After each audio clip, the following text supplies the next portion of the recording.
Chapter 491, A Familiar Vortex.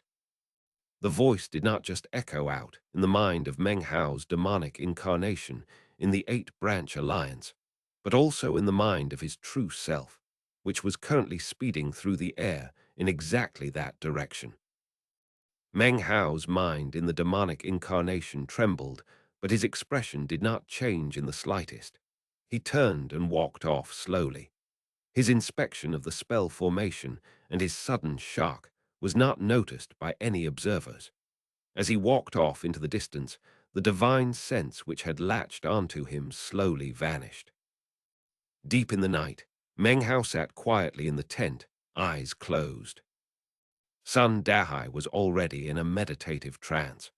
Although he was not 100% at ease with this place, he felt it to be fundamentally safe. He was 80% sure that the Eight-Branch Alliance was only interested in doing business. Meanwhile, the fact that the Crow Divinity tribe had a demon spirit was not possible to conceal from the other 7 tribes that made their home in this part of the Western Desert Central region. They all became aware of it. That's a demon spirit. It's a demon spirit. A demon spirit has actually appeared. We have to get it. 2 of the tribes sensed the demon spirit first. The other 5 took longer, but were equally shocked. Of the 7, 5 immediately dispatched people toward the place indicated on the Feng Shui compass. In a very short period of time, the entire region was sent into a turbulent commotion. The glowing darts on the Feng Shui compasses held by the high priests of the various tribes caused their hearts to fill with astonishment. Even as they dispatched their forces, the Eight-Branch Alliance called a parliament of the Great Fathers and high priests of the 8 tribes. Instantly, a heated debate discussion. Damn it, why did a demon spirit have to appear at this time? According to our scouts, the surrounding tribes have already taken action. Furthermore, the demon spirit is heading directly toward our Eight-Branch Alliance. If nothing unexpected happens, the demon spirit will be on top of us in 2 days, which is exactly when the forces of the other tribes will arrive. There will definitely be fighting and robbing. Should we delay the bringing in of the net? After all, our plan is extremely important, but a demon spirit is equally important. The ideal situation would be one in which we successfully bring in the net and acquire a demon spirit. As the discussion continued, an old man sat in the seat of honor. He wore a red robe and had his eyes closed. After a while, he suddenly opened his eyes. "Enough," he said, his voice ringing out like a clap of thunder. All of the other individuals in the tent instantly went silent. Demon spirits are well and good. However, to the Eight-Branch Alliance, what is most important is restoring the power of the sacred ancient. In the Western Desert East region, our Eight-Branch Alliance's strength was significantly damaged. All of you received serious injuries. Even more importantly, we must not be rash when it comes to our cultivation bases. If our totems are damaged, it could put us in danger of cultivation base loss. That's also the reason why we are resting in this location. Exterminating the other tribes in the area is not something easy to do. Have you forgotten the main point of the plan? We attract more and more cultivators to this area and then use the power of the spell formation to carry out a blood offering. That will restore the glory of our totems. Actually, for the demon spirit to come is a good thing. In fact, there actually couldn't be a better way to get more people to come here. By the time the man finished speaking, his eyes were glowing with a cold light. The other cultivators of the Eight-Branch Alliance began to nod silently. Final preparations were made. 2 days later at dawn, the Eight-Branch Alliance began the auction. A huge crowd of people was present, more than 20,000. As such, there was no special location for the auction. Instead, it took place throughout the entire city. Early in the morning, All of the buildings and shops in the city disappeared without a trace. What was left behind was a vast, empty square. 8-branch alliance cultivators emerged from the surrounding tents to maintain order. Everyone who was to participate in the auction held a jade slip in hand. These jade slips had been distributed a few days before, one for each person, including Meng Hao and Sun Dehai. "It's going to begin," said Sun Dehai excitedly. Despite being a nascent soul cultivator, he had never participated in an auction before. Meng Hao, on the other hand, was quite used to such affairs. The pill auction back in the Violet Fate sect had been attended by 100,000 cultivators. That auction was above and beyond this one in both terms of scale and grandeur.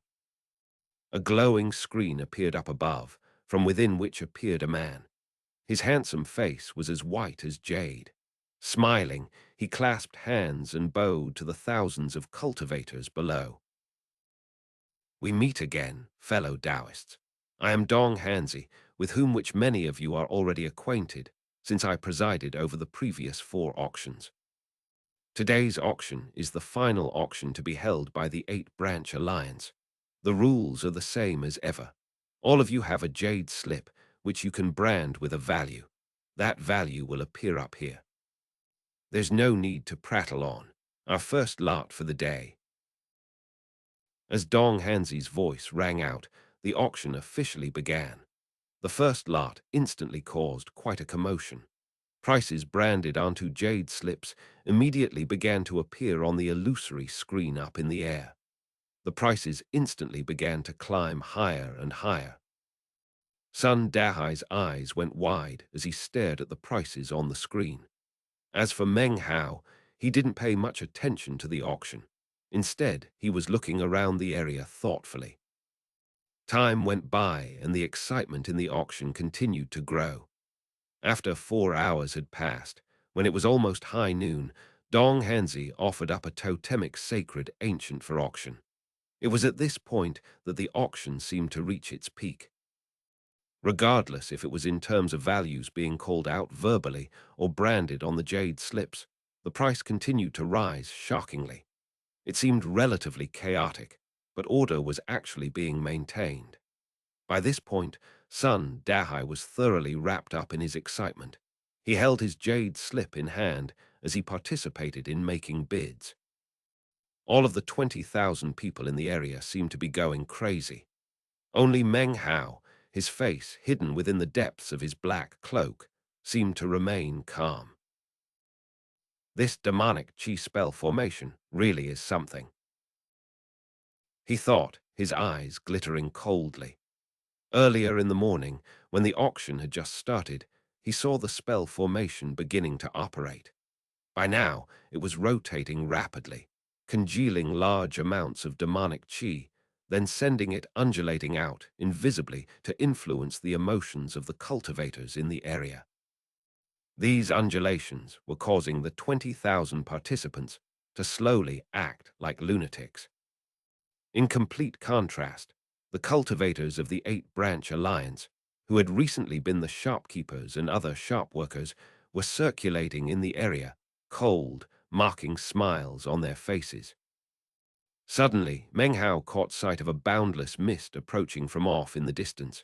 It impossible to say when it appeared, but it spread out to cover the area. Furthermore, there were 16 cultivators floating up in the air, looking down coldly at the crowds. Of these 16 people, half were of the early nascent soul stage, and 4 were of the mid-nascent soul stage. Shockingly, 2 were of the late nascent soul stage. One of them was Yunzi, another was the man dressed like a scholar, and a third was the woman dressed in a lady's robe. The power of the cultivation bases of these 16 people began to spread out. However, Meng Hao could tell that all of the cultivation bases were unstable, as if they were being held together with great difficulty. A few of these people actually emanated a faint demonic chi.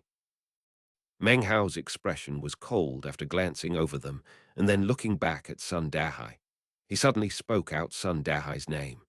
As soon as the man heard his name being called out, a tremor ran through his body. The crazed look faded from his eyes and turned into confusion, then astonishment. He knew that there was something wrong with his behavior just now. Panting, he looked around, his heart filled with caution. When he saw the crazed look on the faces around him and the prices climbing rapidly, cold sweat broke out on his forehead. He subconsciously turned to look at Meng Hao and then said, "Sacred An, come with me," said Meng Hao calmly. Sun Dahai immediately followed Meng Hao as he worked his way through the crowd. They didn't draw much attention and very quickly reached a certain location where Meng Hao came to a stop. "This position is safe. If something unexpected happens, don't forget to sit down here and meditate.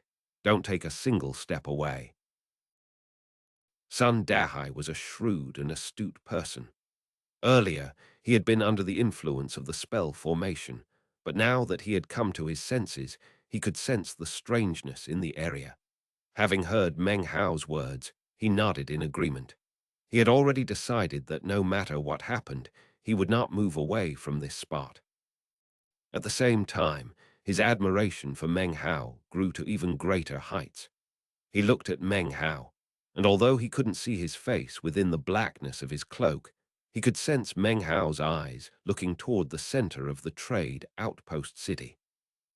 Meng Hao merged his spiritual sense with demonic qi and sent it out into the ground. He watched the spell formation rotating faster and faster. At the same time, the mist in the area continued to grow thicker.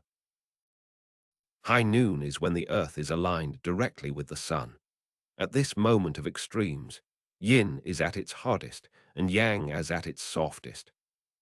Demonic qi, or whatever kind of qi it is, regardless of whether it is hard or soft, will appear at noon. Meng Hao quickly calculated the current time.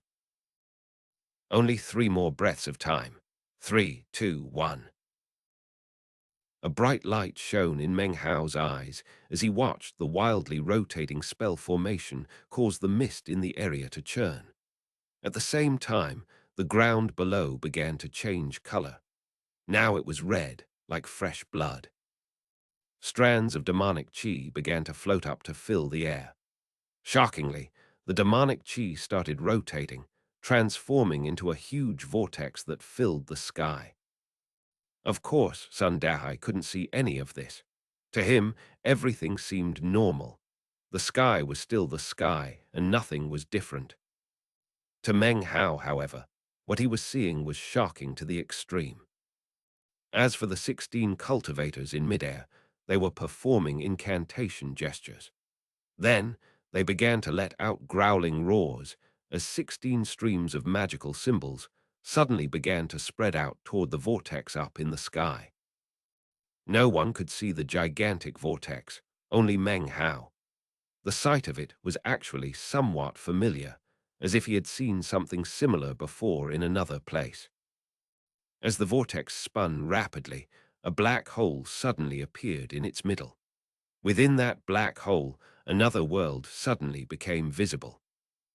As the world became visible, Meng Hao's heart filled with astonishment, and an expression of disbelief appeared on his face. He suddenly realized what that place was. Chapter 492. I'll be back. The Tower of Tang in the state of Zhao. The year that Meng Hao left the Reliance sect, he went to the capital city of the state of Zhao. There, he had stood atop the Tower of Tang, fulfilling his lifelong dream of looking out from its enormous height toward the great Tang in the eastern land. After that, when he was preparing to leave, the sovereign of the state of Zhao and the others prostrated themselves in worship to the Tower of Tang. As he left, he had inadvertently looked over his shoulder to see an enormous vortex appear in the sky. It was something that no one could see but him. Within that vortex was another world, a battlefield filled with countless corpses, as well as a gigantic black coffin. The whole scene was incredibly shocking. Sitting next to the coffin, a shriveled figure sat cross-legged. Meng Hao could never forget how as soon as he looked at the withered corpse, it suddenly opened its eyes. That one look had caused a burning of his life force which lasted for months. Meng Hao now knew the purpose of that magic. It was a seal locking onto his position. 1. Later, outside the rebirth cave, Meng Hao came to understand everything. He knew that the corpse's name was Chumen Tai.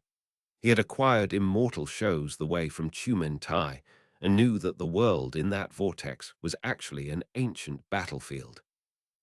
That war had been fought because of the previous lord of the Ninth Mountain, of the Li clan, as well as the current lord of the Ninth Mountain, who was of the Jai clan. It was in the realm of the bridge ruins that Meng Hao put even more pieces together, learning that the war of supremacy regarding the lordship of the Ninth Mountain also had to do with the immortal demon sect. As he looked up at the vortex, his mind filled with astonishment as he realized that the world he was looking at was, shockingly, the exact same world he had seen when in the state of Zhao. However, this time, the ancient battlefield did not contain a coffin, but rather a sea of corpses. In the very center of the sea of corpses was a huge altar, which was filled with a black mist. The mist made it impossible to see what was inside, but mournful shrieks could be heard coming from the mist. Soon, faces became faintly visible on its surface. It seemed as if they wanted to fly out from the mist, but were unable to. It seemed as if they had been stuck with the mist for countless years, unable to do anything except mourn and cry out. Among the faces in the mist were cultivators as well as neo-demons. Meng Hao's mind filled with a roaring sound, and something like a powerful call suddenly welled up from his heart.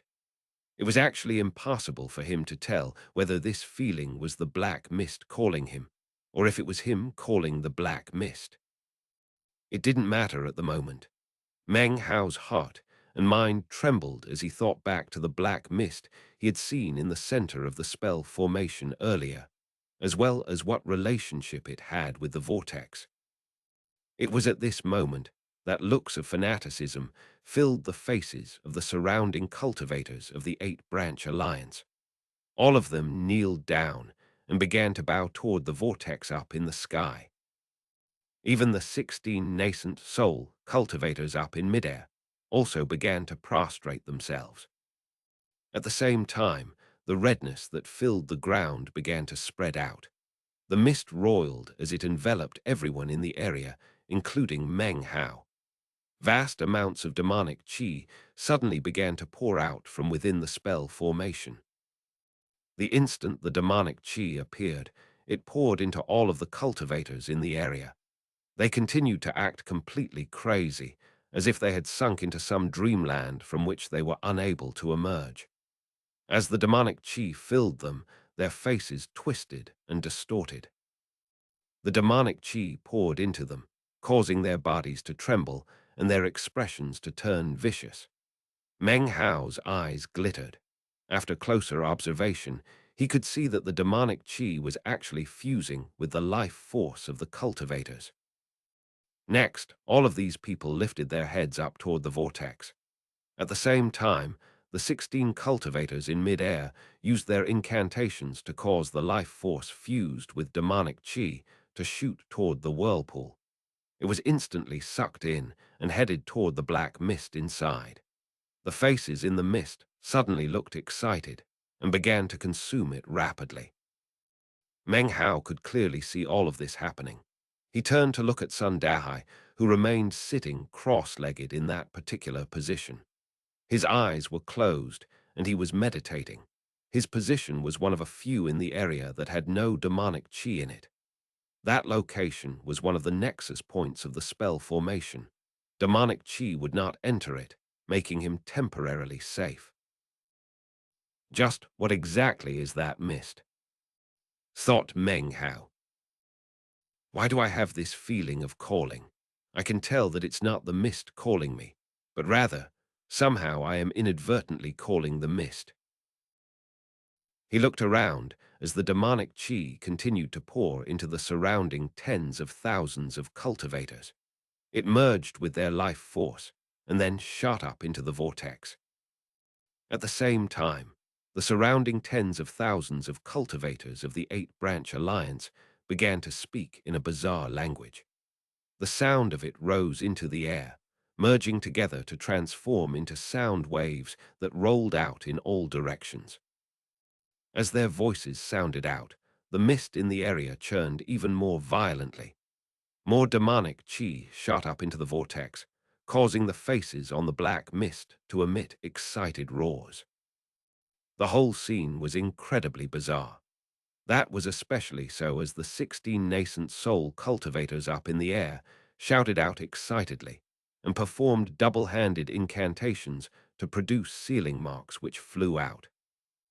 Even more shocking, totem tattoos suddenly began to appear on the foreheads of the 16 cultivators. These totems looked like faces. They were the same twisted faces that existed on the black mist in the vortex. Similar totem tattoos could suddenly be seen appearing on the foreheads of all the tens of thousands of Eight-Branch Alliance cultivators. Each face was different. Some were old, some were young. Some were cultivators, some were neo-demons. Those faces are their totems, thought Meng Hao, his heart filling with shock. He would never have imagined that the faces filling the black mist in the vortex could be totems. This Eight-Branch Alliance is incredibly bizarre. Not only do they have a spell formation that can absorb demonic qi, as well as cultivators who actually have demonic qi in their bodies, but their totems are connected to things inside the world of that vortex. Even stranger, that black mist has something to do with demon sealers. His eyes filled with a strange light. It was at this moment that the demonic qi in the area suddenly began to cover the spell formation nexuses, and Sun Dahai suddenly began to tremble. Demonic qi was already beginning to bore into his body. Meng Hao frowned. He lifted his hand, and immediately the demonic qi spread away from Sun Dahai. Although it only caused a slight change to the dense demonic qi in the area, there were suddenly 7 streams of divine sense that shot over. What? That guy is still conscious. It's him. Almost at the same time that the 7 streams of divine sense flew over, 3 of the 16 nascent soul cultivators up above flickered and began to fly down. It took only a brief moment for them to near Meng Hao. Of the 3, one was the man dressed as a scholar. Killing intent flickered in his eyes. Meng Hao gave a cold snort. Waving his hand, he caused the demonic qi in the area to shoot toward himself. It transformed into an invisible attack, which swept toward the incoming 3 cultivators. Amidst echoing booms, the 3 nascent soul cultivators, faces filled with shock, and they were forced to stop moving. Demonic qi. That guy can manipulate demonic qi. Immediately, the astonished nascent soul cultivators began to perform incantations. Illusory faces suddenly appeared in front of them. They pushed out with their hands, causing the 3 faces to twist with fury. Savage laughter erupted from the mouths of the faces as they shot toward Meng Hao. The demonic qi wielded by Meng Hao had little effect on these 3 bizarre faces. They even consumed the demonic qi as they approached.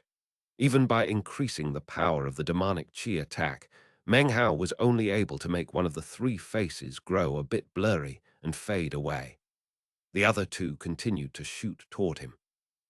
A bang could be heard, and ripples spread out in all directions as Meng Hao's demonic incarnation suddenly shot backward. He snatched up Sun Dahai and then continued to fly back. The faces of the 3 nascent soul cultivators were grim as they flew in pursuit of Meng Hao. Your cultivation base is definitely extraordinary, but do you really think you can escape from the Eight-Branch Alliance? It might be strange that you can manipulate demonic chi, but we'll catch you and sacrifice you to the sacred ancient. The sacred ancient will definitely be very happy. It was with vigilance that the three cultivators shot after Meng Hao. At the same time, another from the group up above shot down toward Meng Hao. It was ğŏÉ, turning the group that was pursuing Meng Hao into a group of four. Using minor teleportation, the four worked together to employ divine abilities. Ferocious, magical faces appeared, shooting toward Meng Hao and devouring demonic chi at the same time. Meng Hao said nothing, nor did he even pay attention to his four pursuers. He held Sun Dahai in one hand and performed an incantation with the other, causing a host of sealing marks to appear on Sun Dahai's body. At the same time, he flew away like a spectre, completely avoiding the four nascent soul cultivators. After about 10 breaths worth of time passed, Meng Hao placed his hand onto the top of Sun Dahai's head. Suddenly, a shield appeared around him, whereupon Meng Hao loosened his grip, allowing Sun Dahai to fall into the mist below. With the shield in place, Sun Dahai would not be affected by the attacks of the demonic chi. Next, Meng Hao turned and waves his hand toward his four pursuers. Instantly, demonic chi appeared to attack them. The five of them flitted back and forth with minor teleportations, unleashing endless magical techniques, divine abilities, magical faces, and demonic chi. ğÅÉ and the others were quickly filled with shock. Meng Hao danced back and forth, his attacks bizarre, causing them to feel more and more frustrated. Where did this guy come from? How could he be so weird? Even as the four of them were beginning to feel more and more frustrated, two more nascent soul cultivators frowned and teleported down from the remaining group of 12 up above. Now, a combined force of 6 people was attacking Meng Hao. 6 enormous faces appeared and then began to merge together. This killing move, combining the power of all 6 of them, caused a massive rumbling to fill heaven and earth. The sky dimmed and the clouds up above seethed. Meng Hao stopped moving as his black cloak was shredded into pieces. For the first time, his body beneath was revealed to the outside world. It was not actually a body. It was a mass of demonic chi congealed into the shape of a body. It was a human-shaped body of demonic chi that looked like mist. When the onlookers saw the body of mist, their minds trembled. The eyes of the 6 attackers, as well as the 10 people up in air, went wide, their expressions filled with astonishment. A mist clone. Impossible. What we've been working so hard to kill is actually a mist clone. If a mere mist clone is so powerful, then what about his true self? He must be completely fearsome. 16 nascent soul cultivators, faces completely fell.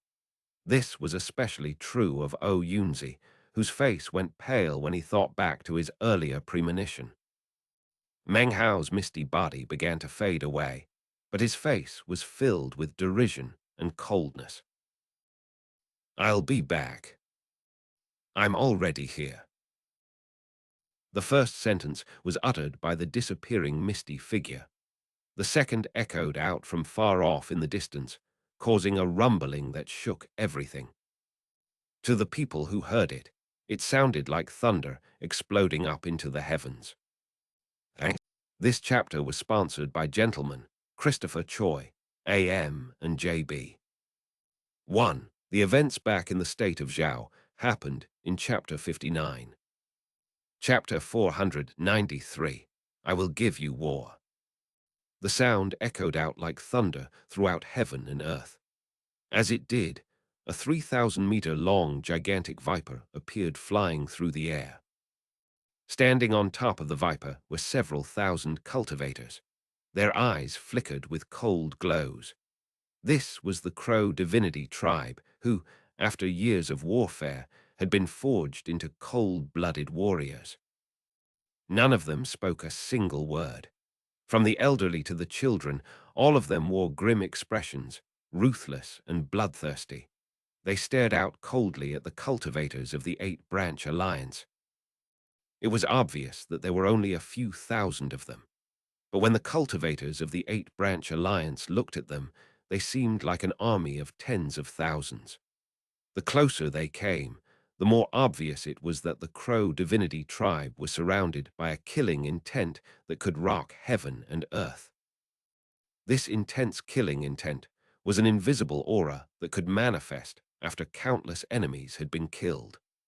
The fire and blood that had been experienced by the Crow divinity tribe had lit a burning madness in them that seemed on the verge of shaking the entire western desert. Who are they? What tribe is that? For a whole tribe to look like that is something that will never last long in the western desert, not even in the central region. Such character is difficult to forge. Could it be? Don't tell me it's caused by the demon spirit. The 16 nascent soul cultivators looked over, faces filled with shock. The Crow divinity tribe obviously only had a few thousand cultivators, but their aura was incredibly intense. The killing intent they emanated was too strong, making the Eight-Branch Alliance cultivators feel as if they were being suffocated. This was the Crow divinity tribe. They had experienced the fires of war, had been bathed by the flames into a rebirth, a new Crow divinity tribe. The Viper flew through the air at top speed. Originally, they should have taken 1 day longer before arriving. However, the Crow divinity tribe had pushed with full force to increase their speed and arrive a day earlier. In the blink of an eye, they were suddenly here. A man stood on the head of the enormous Viper, in front of the Crow divinity cultivators. When the Eight-Branch Alliance cultivators saw him, in their hearts, they felt as if they were looking at a god of death. He wore a green robe, and more than a few white hairs could be seen in his black, floating hair. He emanated the air of a scholar, and yet his eyes were sharp and cold. His face was as cold as ice, making his aura bizarre to the extreme. It almost seemed as if his entire body was filled with the cold of winter. His mere presence could cause everything to freeze over. This man was the wellspring of the Crow divinity tribe's killing intent. If you liken the Crow divinity tribe to the blood which stains a sharp blade, then this man would be the sharp tip of that blade. This was Meng Hao. His appearance instantly caused the 16 nascent soul cultivators to begin to pant. Their eyes went wide, and their hearts filled with an instinctual fear. They felt as if they were being submerged by floodwaters as they realized that they recognized his face. His face looked exactly the same as the mist clone that they had just killed. The scene instantly caused the minds of the 16 nascent soul cultivators to explode with roaring. The faces of 8 great fathers instantly fell. 8 high priests began to pant. Among their number, Yunzai's pupils constricted. Next to him, the man who looked like a scholar was filled with trepidation. As for the woman in the lady's garment, her face was filled with disbelief. "Who are you people?" These words were uttered by one of the 2 most powerful of the 16 nascent soul cultivators. They echoed out with thunderous power, along with a powerful aura. However, the pressure of this aura could do nothing to suppress the billowing, killing intent of the Crow divinity tribe. "We are the Crow divinity tribe." The voices of thousands of members of the Crow divinity tribe joined together to roar back in response. The sound of their roar turned into a sound wave even more powerful than thunder and lightning. It shot out from the gigantic Viper as they descended upon the Eight-Branch Alliance. It echoed out in all directions, shaking the heavens with such loudness that nothing could compare. It was as if some shocking giant had let out an enormous shout. A gale-force wind sprang up, transforming into an attack which rippled out and sent the mist in the area into chaos. Even as the roar of the Crow divinity tribe rang out, the gigantic Viper emitted a cry. The thousands of Crow Divinity Tribe members instantly turned into beams of colorful light that spread out in the air. From down on the ground, the sight of it would make one think of the expression. The celestial beauty scattering flowers. Except these flowers were the color of blood, making it seem as if what was being scattered were spattered drops of blood. One. Boom! A massacre started instantly as the thousands of Crow Divinity Tribe members shot down into battle. They had long since grown used to war, to blood, and to slaughter. In war there is no speaking, there is no cursing, there are no face-offs, there is only fighting. As the Crow Divinity Tribe members charged into battle, Meng Hao whistled through the air like a meteor as he led the Crow Divinity Tribe's 6 nascent soul cultivators to stab directly into the midst of the 16 nascent soul cultivators of the 8-branch alliance. One of late nascent soul cultivators among the 16, an old man, grimly said, "A trifling few thousand. Even if you have some extraordinary qualities, the fact that you dare to come here shows that you truly overestimate your—" Before he could finish speaking, Meng Hao, looking all the bit a shooting star, waved his right hand, causing all of the nascent soul cultivators, as well as their fellow tribe members below, to gasp. 60,000 roaring neodemons spread out to blot out the sky. Big Hairy, the lizard, the red crocodile, the black crows, the green mosquitoes, as well as a vast collection of 5 poisons neodemons, shook the heavens. Furthermore, the furiously howling outlander beast appeared. A shrill, frenzied squawk could be heard, which was the parrot, emanating his haughty air. A garrulous chatter could also be heard coming from somewhere within the neo-demon horde, which was the meat jelly. The shocking neo-demon horde shot through the air like a tide of beasts, sweeping over everything. The scene was like a sledgehammer that slammed into the hearts of the 8-branch alliance. Life or death is on the line. 8 branches counterattack. These words were uttered by the red-robed late nascent soul stage cultivator who had just spoken. His face flickered and his heart filled with regret. However, there was nothing else to be done. He could only let out a furious roar as he shot toward Meng Hao. The 16 nascent soul cultivators immediately began to perform incantation gestures as they teleported toward Meng Hao. The glow of magical items rose up around them, as well as savage magical faces. The faces howled as they shot toward Meng Hao. However, even as they neared, Meng Hao waved his hand. A blood-colored mask suddenly appeared, which he quickly slipped onto his face. He waved his hand again, and an enormous face suddenly materialized around him. The giant face bore the semblance of none other than Meng Hao himself. The instant the face appeared, Meng Hao took a step forward.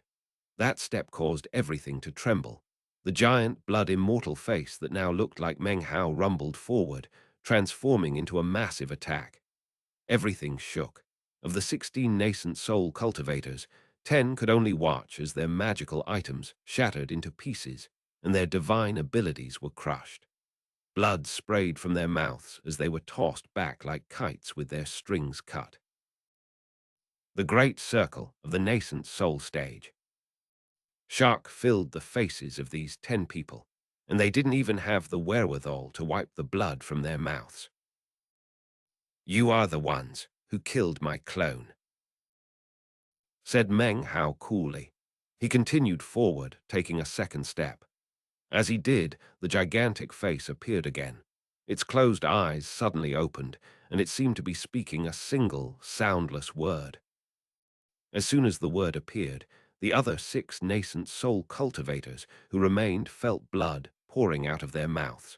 Their minds reeled as if a sharp blade were being stabbed into their brains.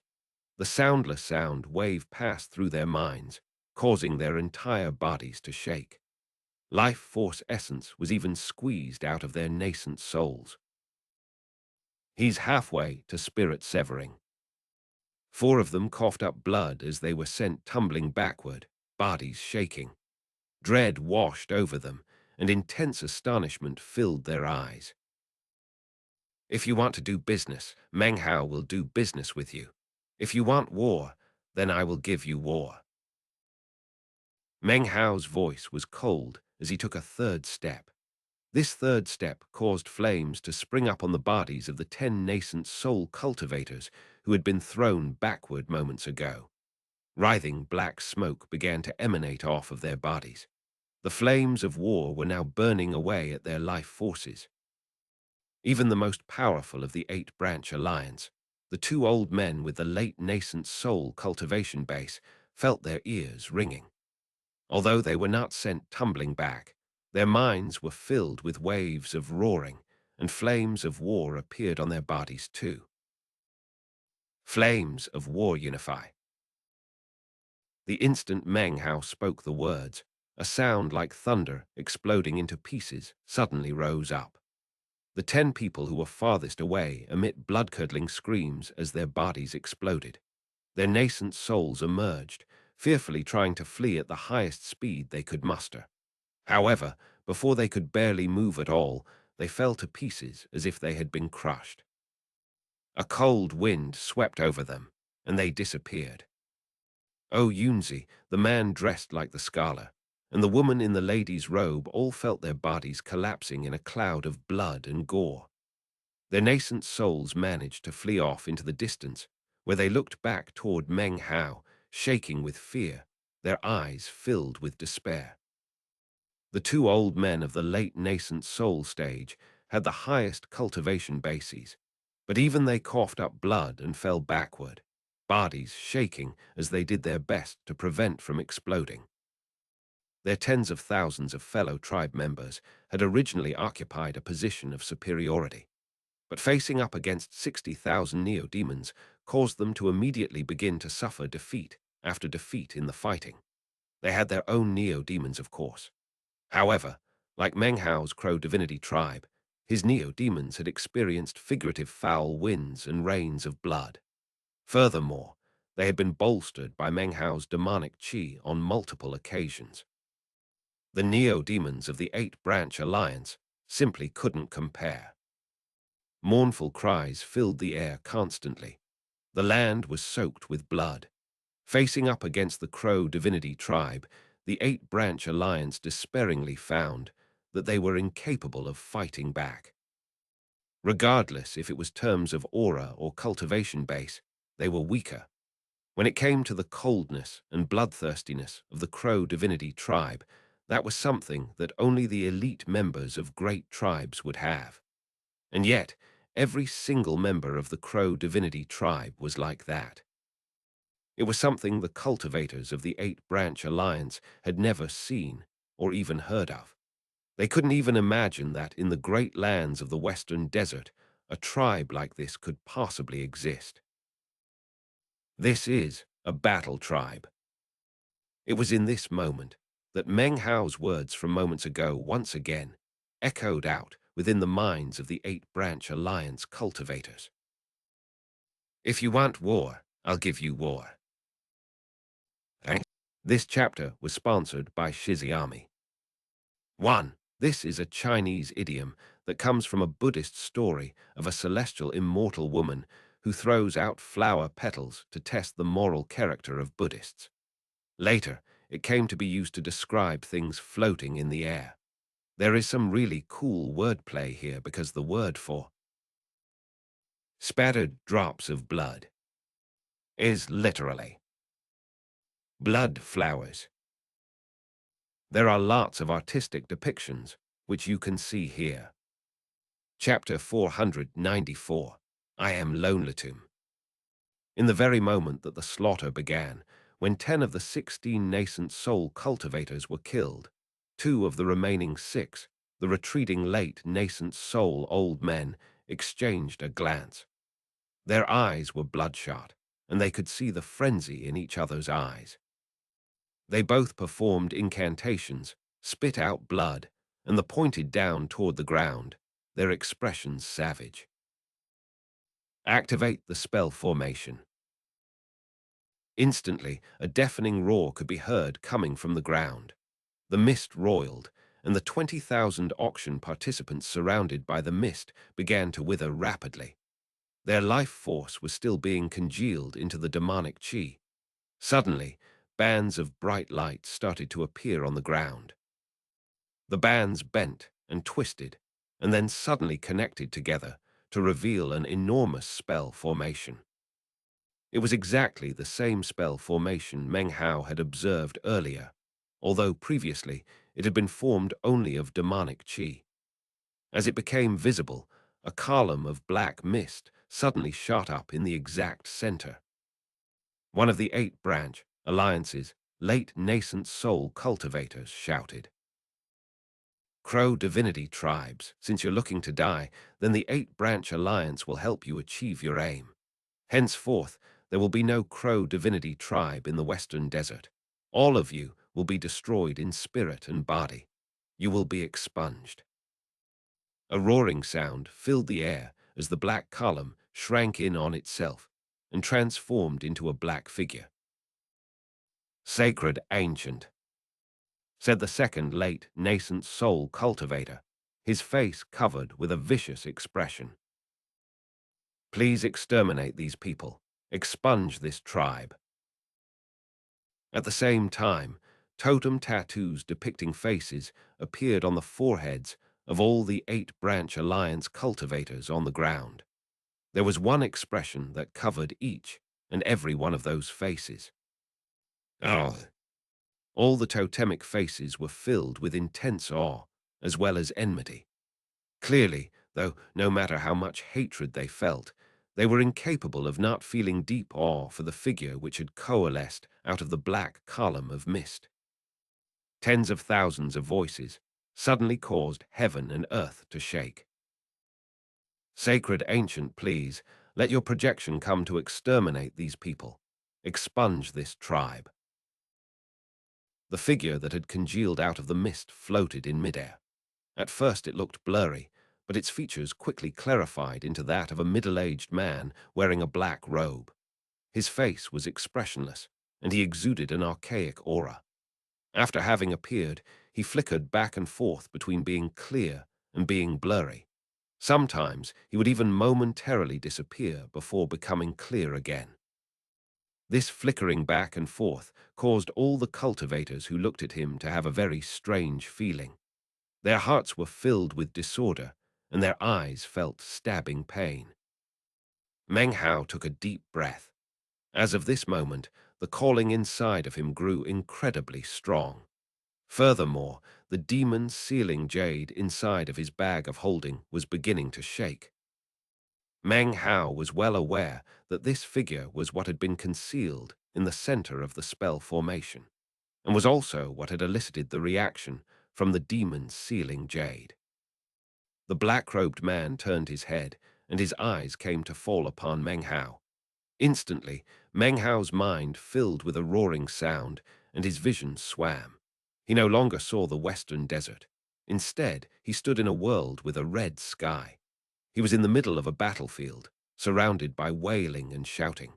He saw a black spear shooting with incredible speed directly toward him. His mind and heart trembled, and he had the sudden sensation that they were shattering. Suddenly, his eyes went wide as a finger appeared directly in front of him. The finger belonged to the black-robed man. Boom! In the moment of ultimate crisis, eyeless lava spun around him rapidly. The incoming finger attack slammed into it, and in the resulting boom, Meng Hao tumbled backward several hundred meters, blood spraying from his mouth. He came to a stop and then looked up. His eyes narrowed, and a cold glow erupted out from within them.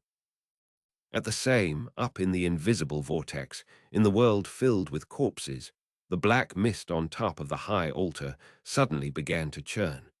An anxious, indignant howl suddenly echoed out from it. As the howling echoed out, the expressions on the countless faces of cultivators and neo-demons in the mist suddenly changed. They distorted and twisted, as if some unknown force was suppressing the howling within the mist. Simultaneously, the expression on the face of the black-robed man who stood up ahead from Meng Hao also flickered.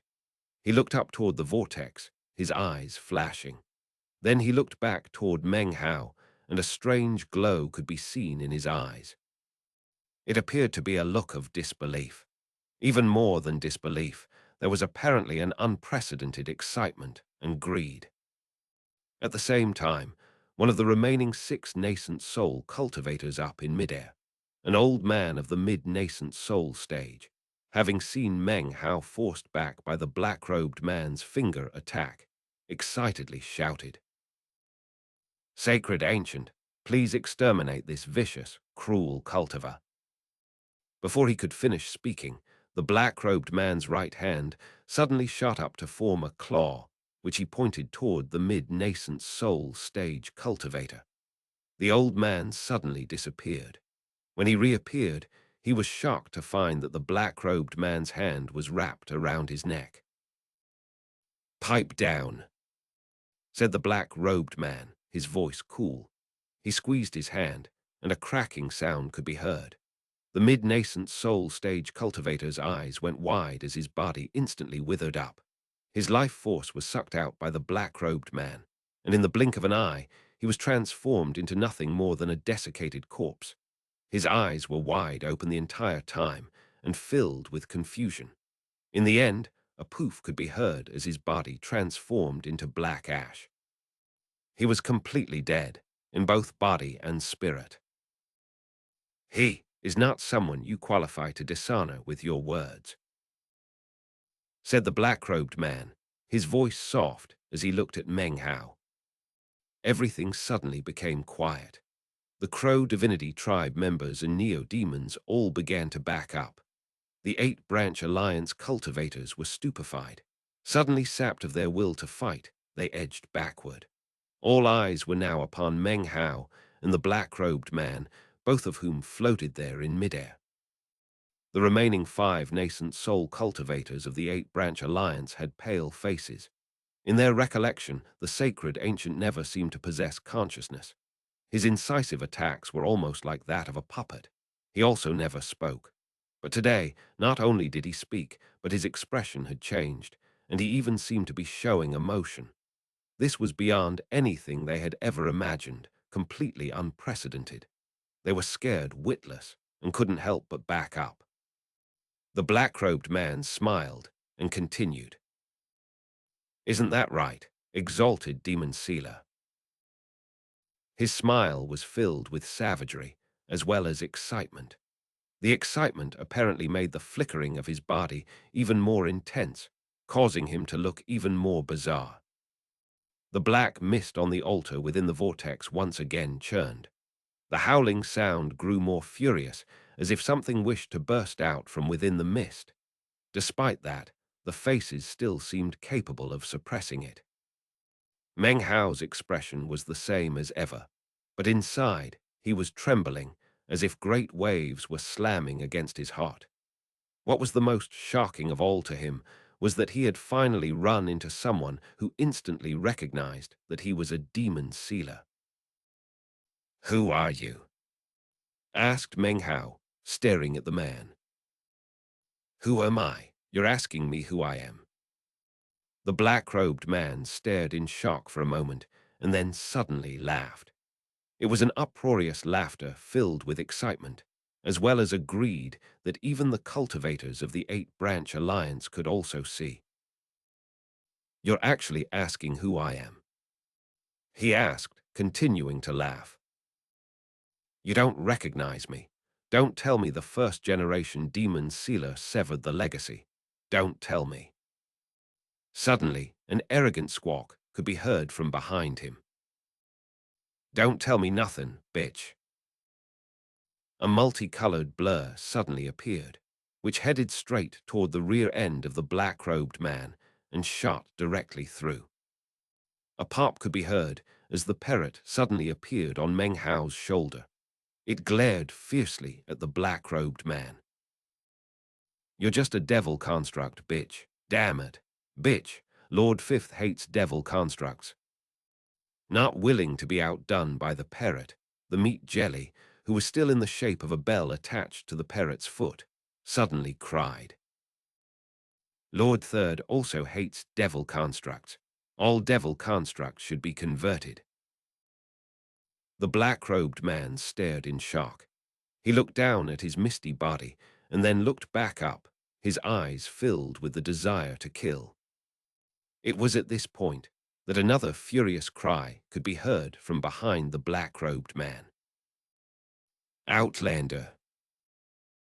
The enormous outlander beast, in a fair imitation of the parrot, shot directly toward the black-robed man. Even as it closed in, however, the black-robed man waved his arm behind him and coldly said, "Demonic shattering." He only spoke 2 words, but in response, massive amounts of invisible demonic chi from the surrounding area shot toward him and congealed in front of his right hand. Then it shattered. The outlander beast let out a miserable shriek, as nearly half of its body was shredded into a haze of blood and gore. It appeared to be on the verge of being completely wiped out. "Beloved concubine," cried the parrot, its eyes bright red. It suddenly shot forward, its body expanding until it was several dozen meters long. It shot toward the black-robed man, then passed through him, picking up the outlander beast flying rapidly off into the distance in retreat. The black-robed man did not counterattack. Instead, he looked coldly at Meng Hao, smiling as he began to move forward. "I never imagined that I would meet the current generation of the demon sealers. After I consume you, who else could possibly suppress me?" Meng Hao's heart trembled. His opponent's aura was monstrous and emanated shocking ripples. Meng Hao could feel an intense pressure weighing down on him. Panting, he stared at the black-robed man. Just now, everyone else had seen the black-robed man simply lift his hand to cause the outlander beast to suddenly shatter into a mass of blood and gore. Only Meng Hao clearly saw what really happened. This was a new way to use demonic chi that he had never seen before. So demonic chi can actually be used like that. It felt like lightning was crashing around inside of his head. It seemed as if the black-robed man's divine ability had suddenly opened up the door to a new Tao belonging to demon sealers. Meng Hao suddenly began to retreat. At the same time, the black-robed man increased his speed, his expression of viciousness and greed more visible than ever. "A demon sealer separated from his legacy. You would do well to remember my name. I am Lone Latum." The instant the man spoke out his name, the mist in the vortex suddenly emitted a furious shriek. It seemed that it was struggling to burst out. Nonetheless, the faces seemed willing to be destroyed to prevent it from escaping. Chapter 495. An ancient scripture seals a devil. The black-robed man's dark, sinister words rang out, carrying a bizarre, devilish power that seemed capable of causing anyone who heard it to be shaken inwardly. All of the cultivators in the area had blank looks on their faces. Their minds suddenly seemed to be filled with a whirlwind. Their memories were thrown into chaos. It was as if they heard what the black-robed man said, but couldn't remember it. A feeling of contradiction filled them, as if fantasy and reality were being mixed. All the surrounding cultivators' faces paled. Meng Hao's eyes glittered as he sensed the fearsomeness of his opponent. He knew that this was a power that he could not fight against. He fell back. The power of his opponent's words did not affect him too much, but his mind still shook. The reason for this was that the man's voice was bolstered with demonic chi and transformed into complex magical symbols that spread out in all directions. "The way I've been using demonic chi is far too simplistic," thought Meng Hao, panting. "I never thought it could be used that way." His eyes glowing brightly, he shot backward, even as the black-robed man flew like lightning toward him. Suddenly, the black-robed man lifted his hand, and pointed at Meng Hao. Instantly, surrounding demonic qi rushed to congeal around the finger. In the blink of an eye, it turned into a spear which screamed through the air toward Meng Hao. No one else could see this happening. What they saw was the black-robed man pointing at Meng Hao. However, Meng Hao could very clearly see everything. A sudden, intense feeling of grave danger swept over him. However, even as that happened, Meng Hao looked at the black-robed man and suddenly thought of Patriarch Reliance. Demon weapon Lonelotum, refined from blood by the third-generation demon sealer. Patriarch Reliance, a demon sealed by past generations for me to be my Dao protector. I am the 9th generation. Things didn't work out well with Patriarch Reliance, but he still wouldn't kill me. All he could do was run away.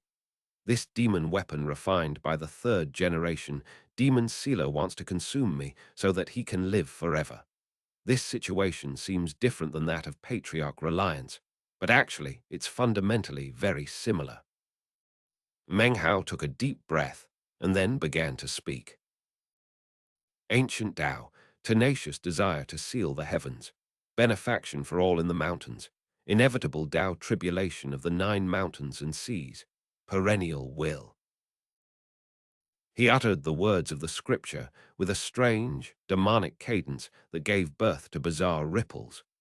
Every word seemed like a unique magical sealing symbol that connected with the heavens and the starry sky. As he spoke the words, a look of astonishment and disbelief appeared on the face of the black-robed man. His body trembled and massive amounts of black mist began to fall away from him. A miserable scream emanated from his mouth. Demon sealing scripture, howled the black-robed man. Impossible. Haven't you lost your legacy? How could you know that damned demon sealing scripture? He reached toward the vortex in the sky and made a grasping motion. Suddenly, on the altar in the vortex, the faces began to howl and push down onto the mist. For some reason, the black-robed man's body was no longer in a state of distortion, but rather stable. Despite that, his aura was weaker than before, by more than half. "You're dead," he said, glaring murderously at Meng Hao, well aware that his time was running out. As of now, he could only temporarily suppress the power of the demon's sealing scripture. His right hand suddenly lifted up, and he pointed again toward Meng Hao. Meng Hao's eyes flickered as his opponent suppressed the power of the scripture. He gave a cold snort. Before, the man was at the peak of his power and was able to shatter the Outlander beast with a single blow. At that time, Meng Hao was no match for him, but now he was weakened. This demon weapon Lonelotum was now someone Meng Hao could fight. "I am a demon sealer," thought Meng Hao. Sensitive to demonic qi and able to use it, I should be able to exceed this so-called demon weapon Lonelotum. If he can use the demonic qi in that way, then so can I. He took a deep breath and lifted his hand. He thought back to the scene in which the Outlander beast had been defeated and that great door that had suddenly opened in his mind. Instantly, the demonic qi in the area rushed toward him and began to congeal.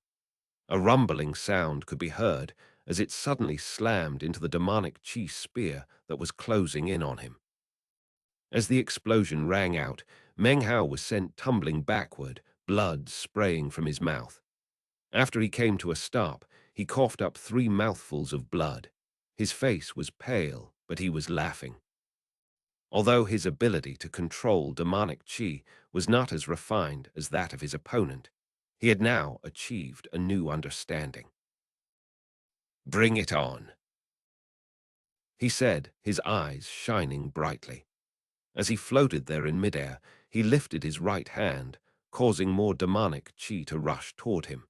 It surrounded him, transforming into a gigantic vortex of demonic qi. The black-robed man's eyes flickered, and inwardly he was shocked.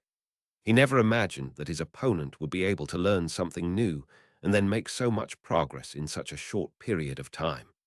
The difference in rudimentary knowledge of demonic qi and the ability to use it as it had been just now was not that of a single step, but more like the huge gap between heaven and earth.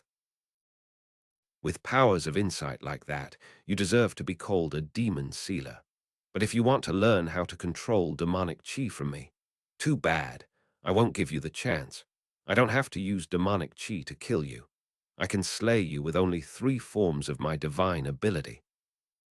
The black-robed man made a grasping motion, and a long, black spear magically appeared in his hand. First form, Butcher the Shocked Immortal. As the man spoke the words, he suddenly waved the spear. It instantly transformed into a black dragon which roared, baring its fangs and brandishing its claws as it twisted majestically in the air. It emanated demonic qi as it shot toward Meng Hao. Even as it flew through the air, it flickered, multiplying into 9 separate dragons. 9 deadly dragons shook heaven and earth as they shot toward Meng Hao. The sky dimmed, and the clouds seethed as 9 black dragons screamed through the air. Visible in their claws were corpses, all of whom emitted mournful wails and screams of agony. The sound of it pierced Meng Hao's mind, causing him to think of the slaughter of a battlefield. His eyes glowed brightly as a feeling of unease swept over him. He waved his right hand, and instantly wooden time swords flew out to form the lotus sword formation. A droning sound could be heard as it rotated, sending out the explosive power of time. Meng Hao had been using this time sword formation for a long time and was very familiar with it. The instant it appeared, the air was distorted and twisted.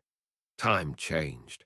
As the 9 dragons closed in, Meng Hao performed an incantation with both hands and then pointed forward.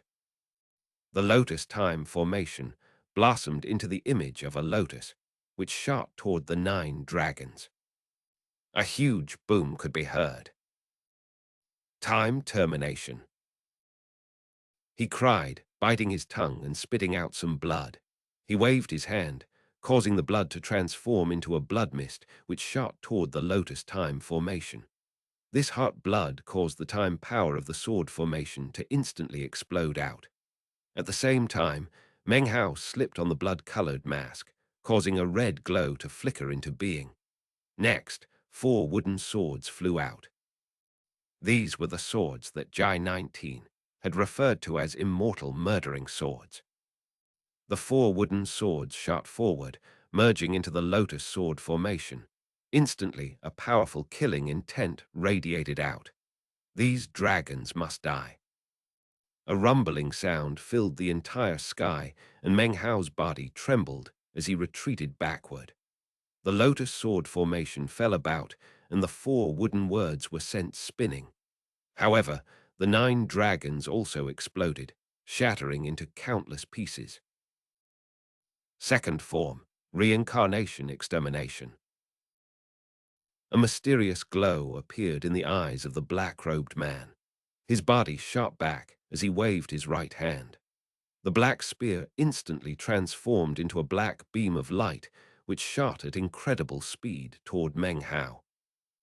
As it neared, it seemed as if it were shattering the various layers of air that it was shooting through. The deadly spear neared, seemingly capable of shattering everything. If that were all there were to it, it wouldn't be a very big deal. However, as the spear got closer, shattering through the successive layers of air, images began to appear. Each of these images seemed to be from a different time. However, in all of the images, Meng Hao could be seen. Different versions of Meng Hao from different times periods, as if these were various reincarnations of him throughout the ages. His past life, the life before that, all past lives. It was impossible to tell if the images were real or fake, but they certainly looked incredibly realistic. Meng Hao's mind trembled as he looked at what appeared to be thousands of past lives. At the same time, he had the feeling that he wasn't looking at anything. A profound sense of deadly crisis rose up in him as if any ability to dodge or flee had been sealed off. It was as if this spear was going to destroy all of his thousands of past lives. He watched the black spear approach, and an enormous pressure weighed down on him, weakening his cultivation base. Suddenly, his forehead began to glow. All of the great totem tattoos on his body erupted out. Metal, wood, fire, earth. A sea of flames appeared, along with an enormous tree, a rain of gold, and archaic frost soil. As the reincarnation extermination spear attack neared, Meng Hao opened his mouth. An azure blur shot out which transformed into an immortal sword which smashed through the air, emanating shocking sword chi. This was not the dancing sword chi, but rather the sword will which was embodied within the sword itself. "Instead of you severing my reincarnation," said Meng Hao, "how about I do it myself?" He waved his hand, and a glow of determination appeared in his eyes. The sword will merged with the power of his four great totems, and then began to emit a shocking azure light. The sword shot forward in the blink of an eye, faster than the black spear, to slice through the reincarnations. A massive boom lifted up from the reincarnation extermination, shaking everything. The azure immortal sword was sent flying backward. It transformed into an azure glow that returned into Meng Hao's mouth. His body trembled and he fell backward, coughing up a huge mouthful of blood. When he looked back up, his gaze was cold as he stared at the black-robed man. The black-robed man's heart and mind shook as he glared back at Meng Hao. He also retreated backward, the long black spear in his hand crumbling into pieces. Damn it, first he used that scripture to weaken me. Then my demonic chi attacks, which have fearsome exterminating power on just about anyone, are virtually useless against him because he's a demon sealer. If it weren't for that, this fight wouldn't be so troublesome. The man suddenly reached up to push his hand down on his forehead. His body became blurry, almost illusory. At the same time, another black spear magically appeared in his hand. The spear was just as black as before, and seemed to be connected to the mist that formed his body, as if they were the same thing. Third form. Before the black-robed man could finish speaking, the killing intent in Meng Hao's eyes suddenly flared. "What third form, bitch?" Meng Hao had already come to notice that in both speech and action, he had been influenced quite profoundly by the parrot. For example, the words he had just spoken had actually come out quite naturally. Even as he spoke them, he moved forward, pushing down onto the blood-colored mask. Then he extended his arm, and everything began to turn black. It was as if a massive flag were covering over the sky and the land. This was Meng Hao's most powerful magical item, the Flag of Three Streamers. Chapter 496, Dost Thou Dare? The flag rumbled out, sweeping over everything, distorting the air, causing the sky to shake, rocking the land. In the blink of an eye, the astonishing flag shot toward the black-robed man. His face instantly filled with disbelief as he was sent tumbling backward. He was fast, but not fast enough to avoid the Flag of Three Streamers. Booms filled the air as the flag wrapped around his body and began to strangle him to death. Popping sounds filled the air as the black spear the man held was shattered into pieces. However, after that happened, the man suddenly coalesced out of the air again off in the distance. This time, he was even more illusory and flickered even more. He was clearly much weaker. That flag. His eyes were wide as he stared at the flag circulating around Meng Hao. The man's body had been exploded by the flag and weakened greatly. Meng Hao strode forward and once again recited the scripture which he had used against Patriarch Reliance, that tool of the demon sealers to make death tremble, the demon sealing scripture. Ancient Tao, tenacious desire to seal the heavens, benefaction for all in the mountains, inevitable Tao tribulation of the 9 mountains and seas, perennial will. The instant the scripture was uttered, the black-robed man once more retreated backward and let out a miserable howl. Damn it, you're too despicable. He roared. At this point, how could he not understand that Meng Hao's purpose in using the flag was to distract him from suppressing the scripture? It had been a very, very long time since he had felt frustration such as this. He had originally stood in a position of ultimate superiority, but in the blink of an eye had been severely weakened. His body had been shattered, and before he could even reform himself, he had been suppressed with the scripture as this damned, despicable bastard once again recited the demon's sealing scripture. Almost at the exact same time as the black-robed man began to retreat, Meng Hao's eyes suddenly flickered. Take advantage of weakness. Take the opponent's life. That was Meng Hao's doctrine of fighting. Without hesitation, his right hand waved through the air, causing a band of blood-colored light to shoot toward the black-robed man with incredible speed. Shockingly, within this bloody beam of light was a blood clone. ğİÉÉ blood clone. As soon as it appeared, everything in the area was stained with a crimson glow. The black-robed man was suppressed by the scripture. His body trembled as the blood clone pounced onto him. His face completely fell. There was a bang, and his body exploded into pieces. Massive amounts of black mist that made up his devilish will and life force were absorbed by the blood clone. I won't accept this. Off in the distance, the black-robed man once again appeared, this time even weaker than before. He raised his head up and howled. He really couldn't accept the situation. In his former peak of power, he could easily fight back against even this blood clone. But now he had been weakened even further. Instantly, a feeling of imminent death flared up in his mind. He could never have possibly imagined that a day would come in which he would actually be slain. As the blood clone closed in on him again, madness filled his eyes. He suddenly raised his hand and pointed toward the vortex up in the sky. Lonely tomb. He howled. As the words echoed out, his body flashed.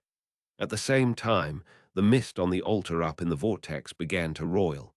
It seemed to be struggling with the faces that existed on its surface. However, the faces suppressed it with the same insanity as before. As they suppressed the mist, massive amounts of life force and demonic qi began to emanate out from the tens of thousands of people that had been surrounded by the mist of the 8-branch alliance. All of these cultivators who had come to participate in the auction began to tremble.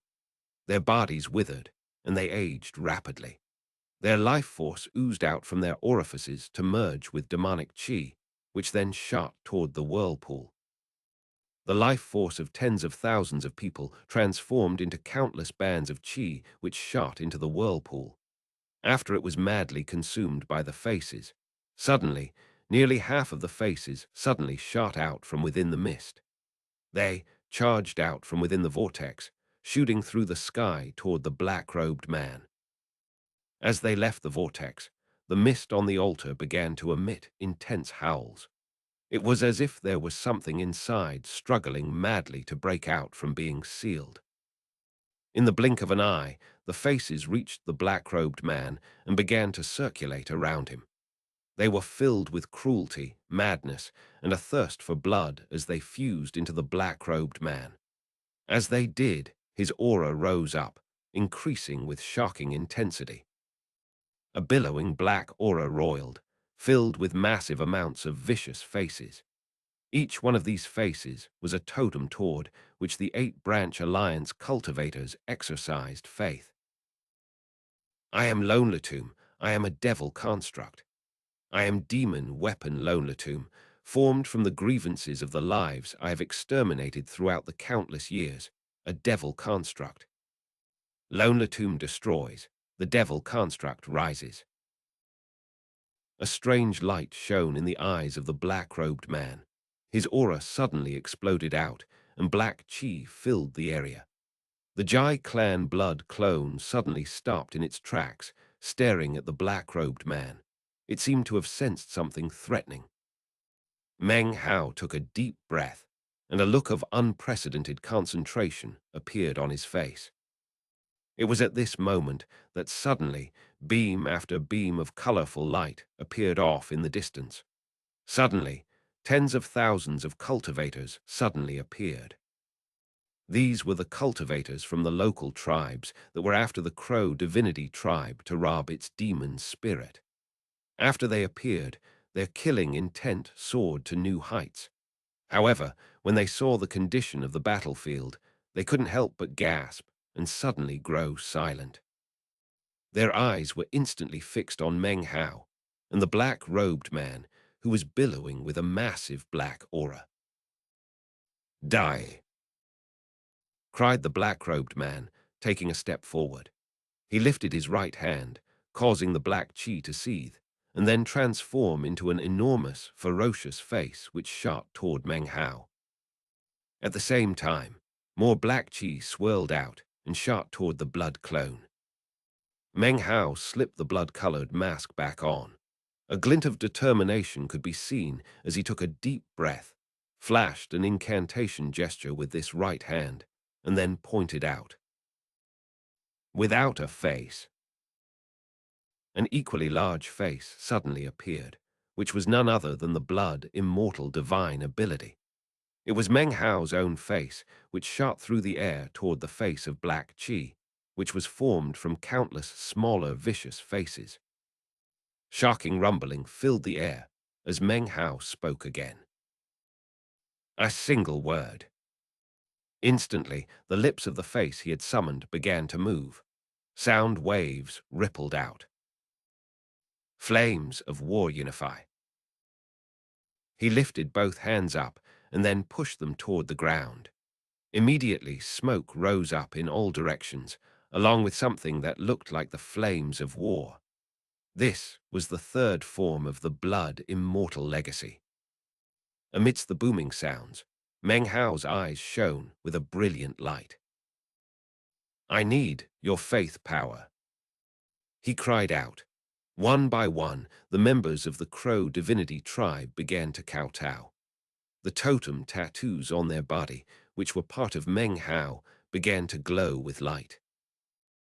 Sundered clouds. Boundless faith power poured into Meng Hao from all directions.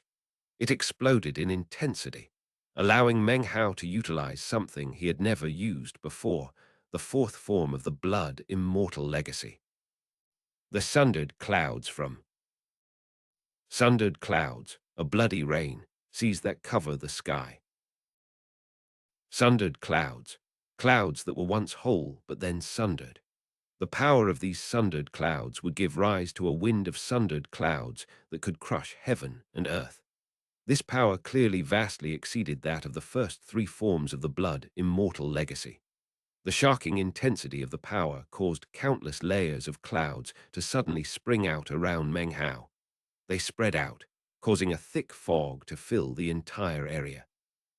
This fog was actually made of clouds. The power of sundered clouds came from the breaking of clouds. Rumbling echoed out as the cloud fog in the area suddenly looked as if it were being ripped apart by giant, invisible hands. They shattered, and in that instant of shattering, the face that had been magically summoned by the black-robed man's divine ability suddenly fell to pieces. The black-robed man staggered back, still unable to accept the situation. He was now only able to wield 30% of the power of his cultivation base. The rest had been constantly weakened during the course of the battle. When he saw his magic once again being shattered, he lifted his head up and howled. Both hands performed an incantation gesture, and once again, roughly half of the faces on the mist in the vortex flew out and fused into his body. Yet again, his aura exploded out. His face suddenly grew incredibly vicious, and he pointed down toward the tens of thousands of auction participants down on the ground. Desolate shrieks resulted as all of the cultivators, with the exception of Sun Dahai, who was protected by Meng Hao's shield, had their life forces completely sucked out of their bodies and fused into the demonic qi. The demonic qi, and even the mist that surrounded the cultivators, all shot toward the black-robed man. As the mist was sucked away, it revealed tens of thousands of desiccated corpses lying about everywhere.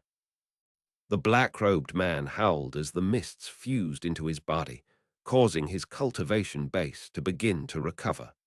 He lifted his hand and made a snatching gesture toward Meng Hao. In response to this snatching gesture, black mist exploded out from his body to transform into an enormous hand 3,000 meters wide that shot toward Meng Hao.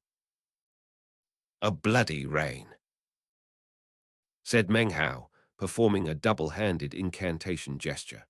At this critical moment, he employed the fifth form of the blood immortal divine ability.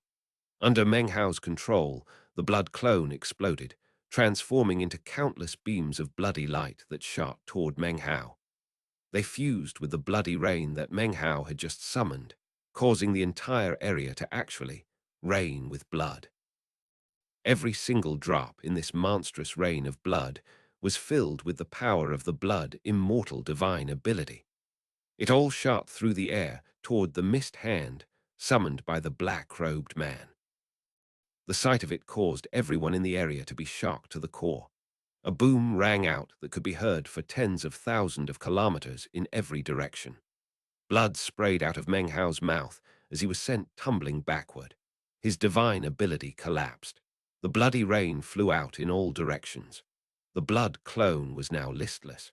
The black-robed man's body trembled as he was yet again weakened to the point that it seemed it might disappear at any moment.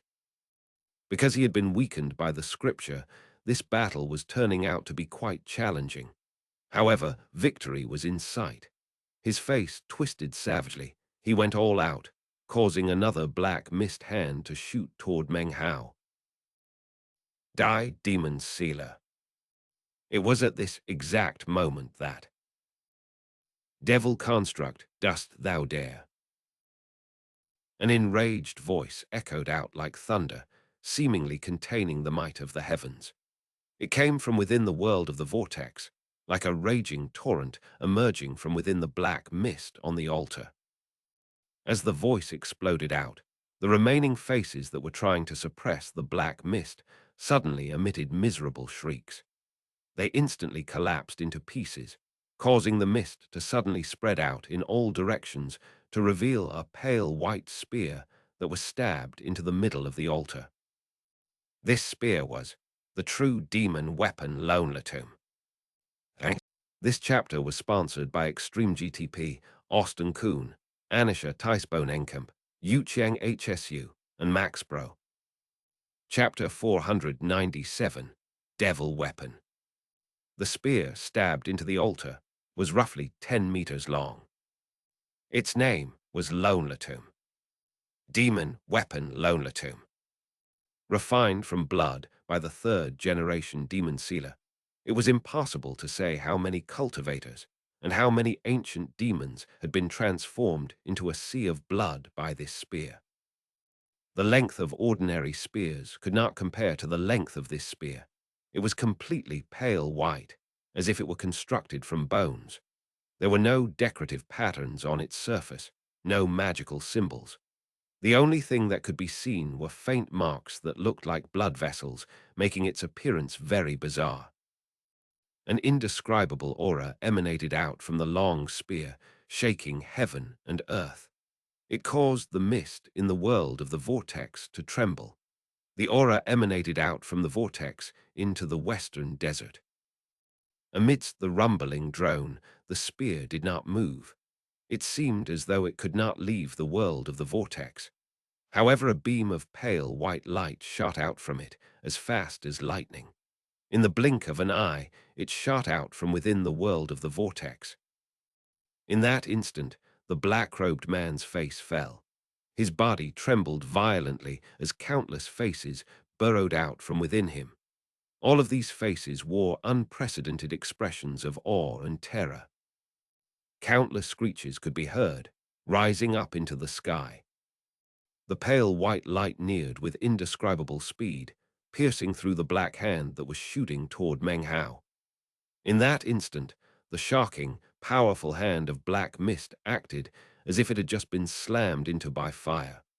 It dissolved in an instant, causing the countless black faces within to screech, their expressions that of terror and unprecedented hopelessness.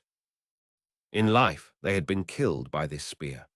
After death, they had congealed into a devil construct, but were still in complete fear of the spear. Having been killed by the spear, they would never be reincarnated. All generations were imprisoned inside it. There was not a more fearsome punishment that could be inflicted upon them. A boom echoed out as the huge mist hand was pierced and destroyed by the beam of pale white light. After, the pale white light shot over toward Meng Hao. Meng Hao's mind was filled with roaring. Moments ago, his body had been on the verge of exploding with alcohol qi. His last bit of dancing sword qi had been fermenting for some time, a trump card which exceeded the life-saving power of the agar wood. However, there was no need for him to do a thing. The pale white light appeared, demon weapon Lonlatum personified. Heaven and earth shook with rumbling roars. Meng Hao looked at the beam of white light in front of him and felt a powerful calling. The calling felt familiar as it filled his mind. He was calling this spear, and the spear was calling him. With this sudden appearance of good fortune, Meng Hao was now thinking clearly. He lifted his hand up and took hold of the pale white light. Instantly, it transformed into an illusory, but extremely realistic, pale white spear. As he gripped the pale white Lonlatum, a rumbling suddenly filled his mind. Regardless of which generation demon sealer you are, said an archaic voice. I am demon weapon Lonlatum, refined from blood by the third generation demon sealer, sealed in the primordial demon immortal plane. My will sleeps, and thus the devil construct was born. The devil construct is also me.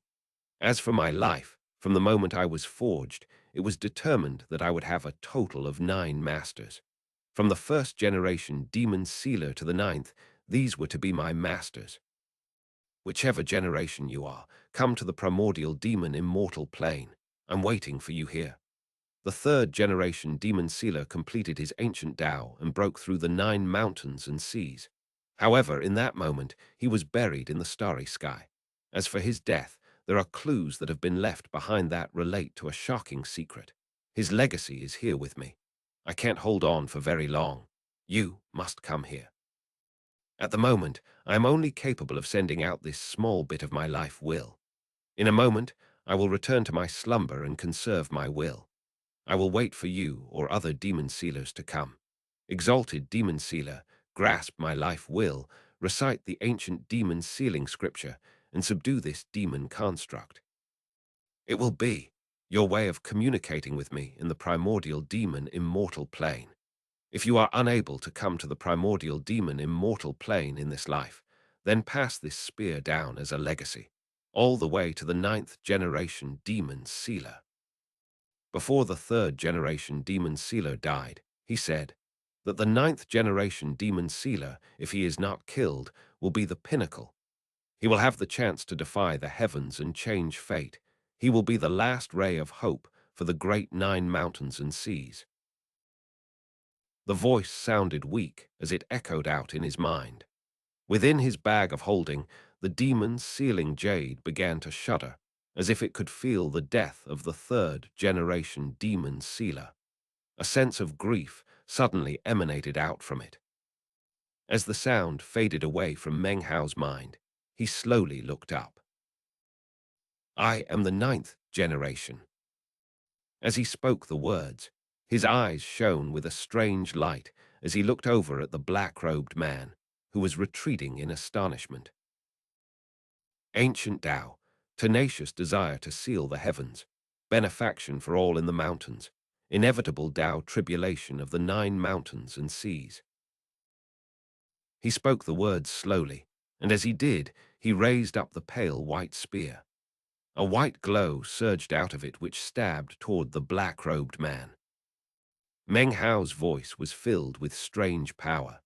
Others could not sense it or hear it, but to the black-robed man, or even Patriarch Reliance, it was like a magical curse. The black-robed man let out a miserable shriek as his body began to collapse into pieces. Black mist spread out in all directions. He raised his head and let out a mad howl toward the sky. "Shut up, shut up, stop reciting it," he cried. His eyes were bright red as he shot toward Meng Hao in an attempt to kill him. However, before he could even get within 300 meters of Meng Hao, he let out a horrible shriek, and his body rapidly began to dissipate. He was struck through and through with fear and astonishment. He suddenly turned to flee off into the distance, no longer harboring any thoughts of killing Meng Hao. The only thought that was in his mind was the same thought that rose up in the mind of Patriarch Reliance that year. He must flee and never lay eyes on Meng Hao again. Perennial will. Meng Hao completed reciting the ancient demon's sealing scripture almost in the same moment that the man made to flee. As he spoke the final words, the black-robed man let out a miserable shriek, filled with complete mournfulness. His body continued to collapse. He was so weak that he couldn't evade now. His eyes filled with shock and desperation, and he completely lost control of himself. It was as if an enormous, irresistible gravitational force had sprung into being from the long spear in Meng Hao's hand. The black-robed man could not stop himself from being pulled relentlessly toward Meng Hao. "You damnable league of demon sealers! The 9 mountains and seas cannot tolerate you. You all deserve to meet horrible deaths." As the man shrieked, Meng Hao looked at him with ice-cold eyes. Then he slowly began to recite the second verse of the demon's sealing scripture. "Ancient Tao, study demons of myriad variations. Tread not the path of immortals. Face the tribulation of the 9 mountains and seas." Even more black mist poured out from the black-robed man's body. His miserable shrieks sounded out as he tumbled toward Meng Hao, completely unable to control his movements. There were now 3,000 meters between the two of them. 2,500, 2,000, 1,500. The black-robed man howled as his body collapsed more. Suddenly, massive amounts of faces could be seen within his body.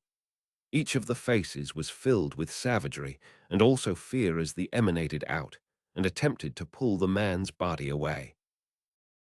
"My Tao is eternal. The masses have erred, but my Tao is true."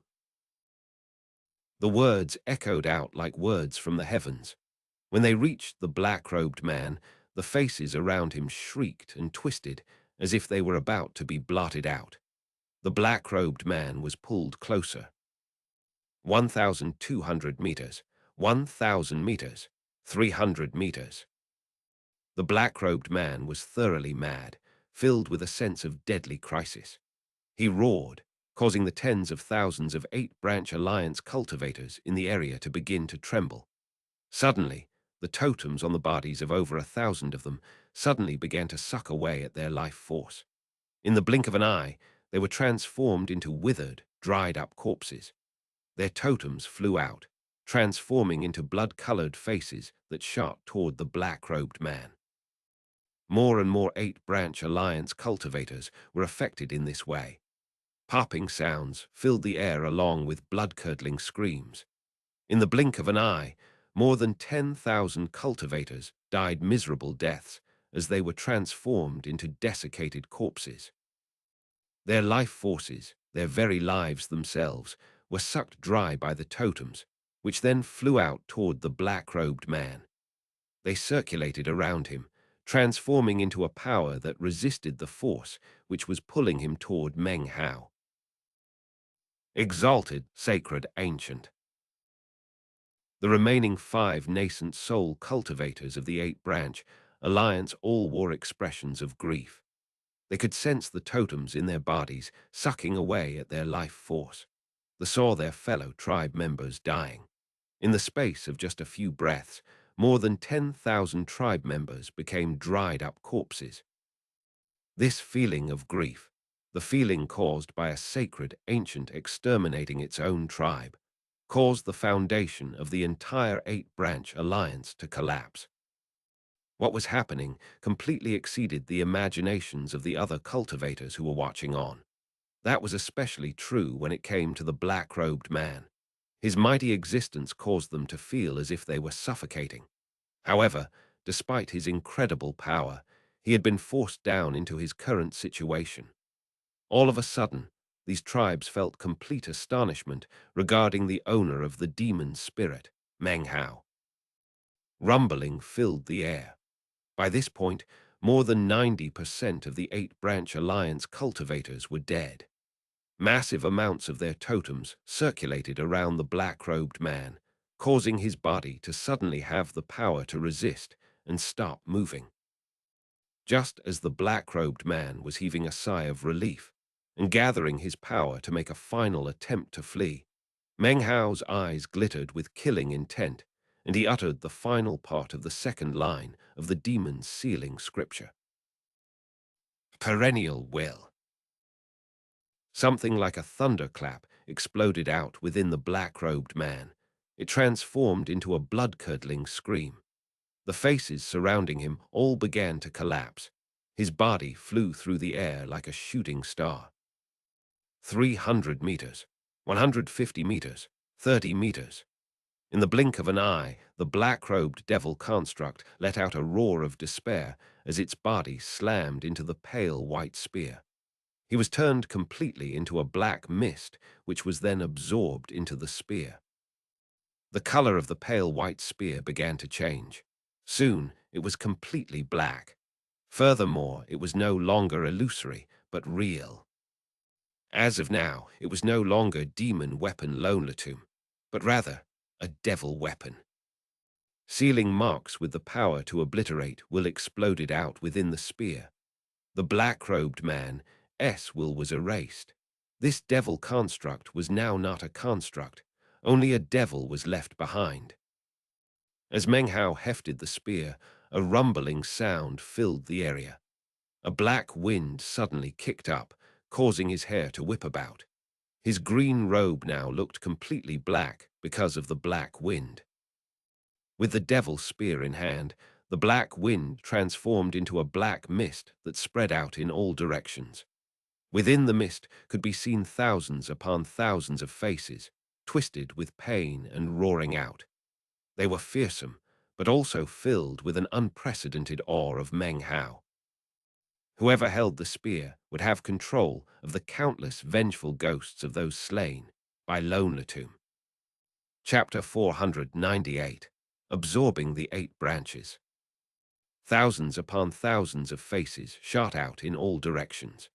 They had no choice other than to submit to Meng Hao, which of course caused the remaining thousands of members of the 8-branch alliance to begin to tremble as the totems in their bodies forced them to kneel down and bow to Meng Hao. The 5 nascent soul cultivators, including the 2 of the late nascent soul stage, were also shaking, unable to control themselves as they began to kowtow to Meng Hao. Totems are the source of incredible power to Western desert cultivators, and also the reason why there are so many more high-level cultivators there than in the southern domain. At the same time, though, they are also a deadly weakness. When a totem dies, any cultivators who exercise faith in it will experience a drop in cultivation base. Furthermore, when a totem surrenders, so will the tribe members connected to it. This is a condition, perhaps even a restriction. In some ways, Western desert cultivators are actually slaves of their totems. Were it not for that, the Western desert, given its vast population, would have long since expanded out of their lands and overrun the southern domain. A perfect example was this situation. Now that Meng Hao had the Devil's Spear, he was in control of the totemic faces. You could say in some ways that Meng Hao was now the sacred ancient of the Eight-Branch Alliance. Sacred ancient, cried the members of the Crow divinity tribe. Expressions of excitement could be seen on their faces as they kowtowed to him.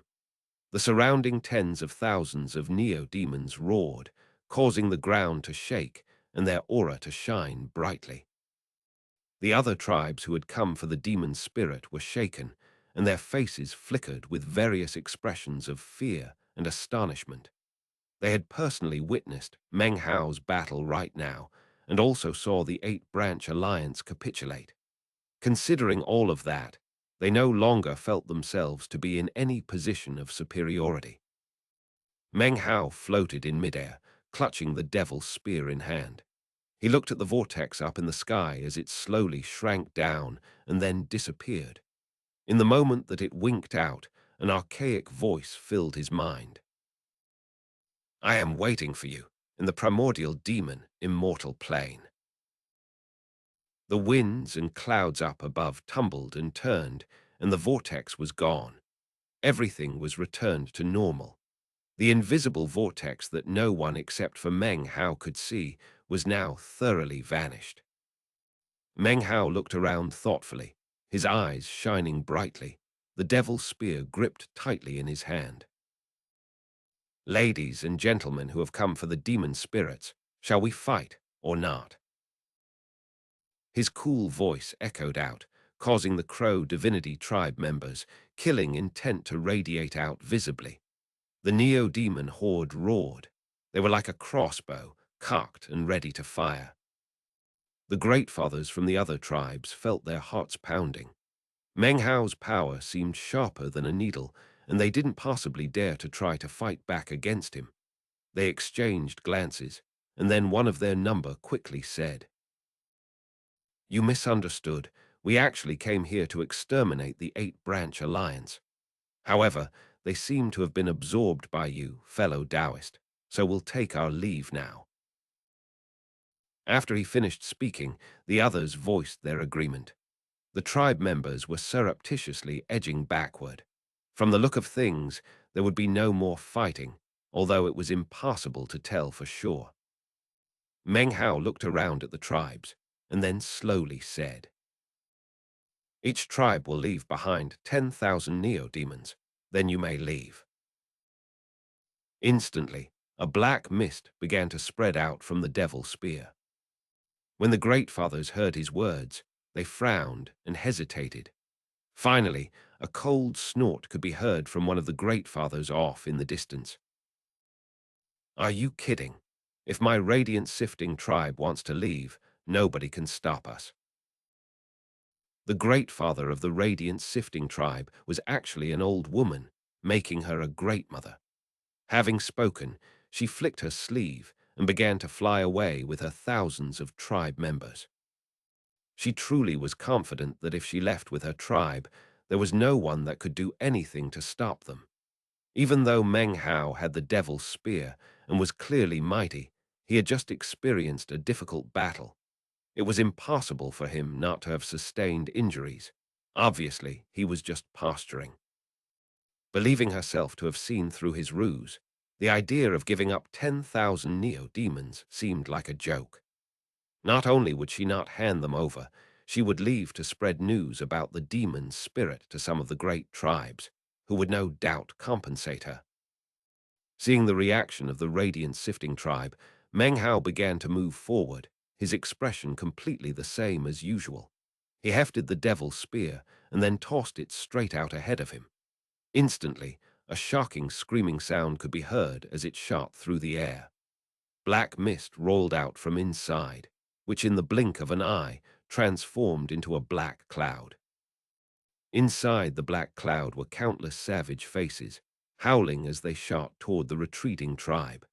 The Great Mother's face flickered, and her eyes went wide. However, she merely let out a cold harumph as, together with the tribe's 5 nascent soul priests, she shot to meet the black mist. Power exploded from the cultivation bases of all 6 people as they combined forces to attack the black mist. "Break!" cried the Great Mother.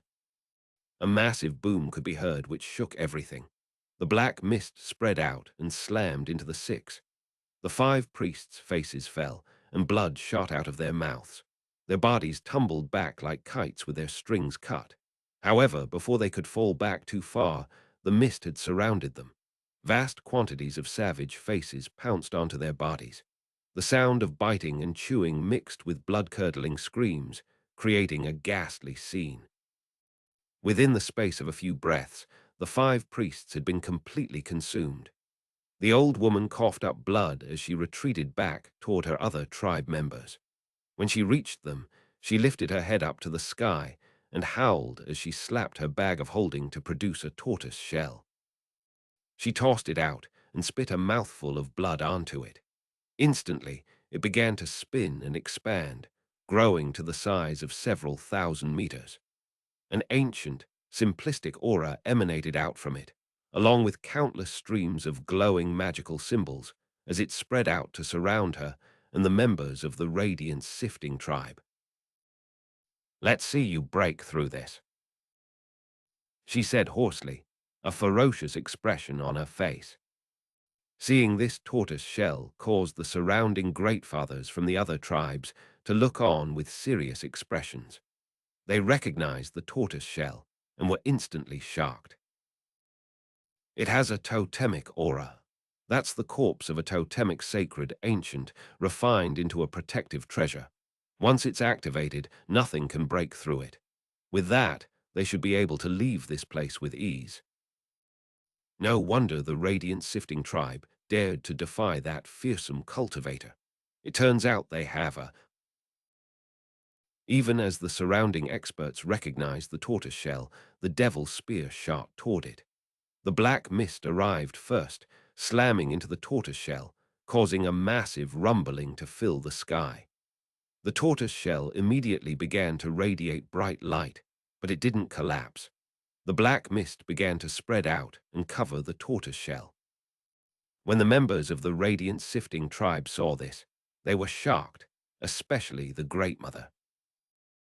This enemy of the Radiant Sifting tribe. Before she could even finish speaking, the devil's spear within the black mist arrived. In the blink of an eye, it reached the tortoise shell. A massive boom rose up to the heavens, causing the wind and clouds to churn and the sky to dim. A shark wave rumbled out from the tortoise shell, and cracking sounds could be heard as fissures spread out from the area the spear had slammed into. This continued for the space of 3 breaths, after which a huge roar could be heard as the tortoise shell exploded into countless pieces.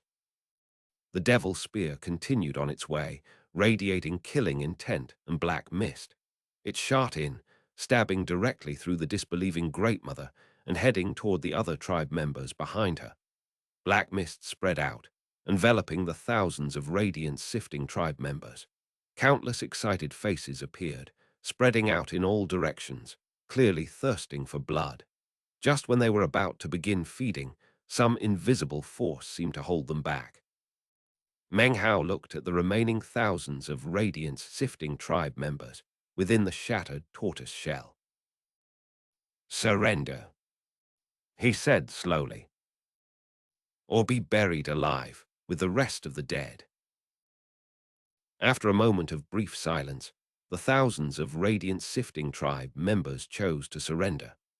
They wiped out their totem tattoos, exercised faith in Meng Hao, and became an auxiliary branch of the Crow divinity tribe. The Great Fathers of the rest of the tribes, fearful that Meng Hao would change his mind, immediately began to hand over hordes of 10,000 neo-demons. Then they left as quickly as possible.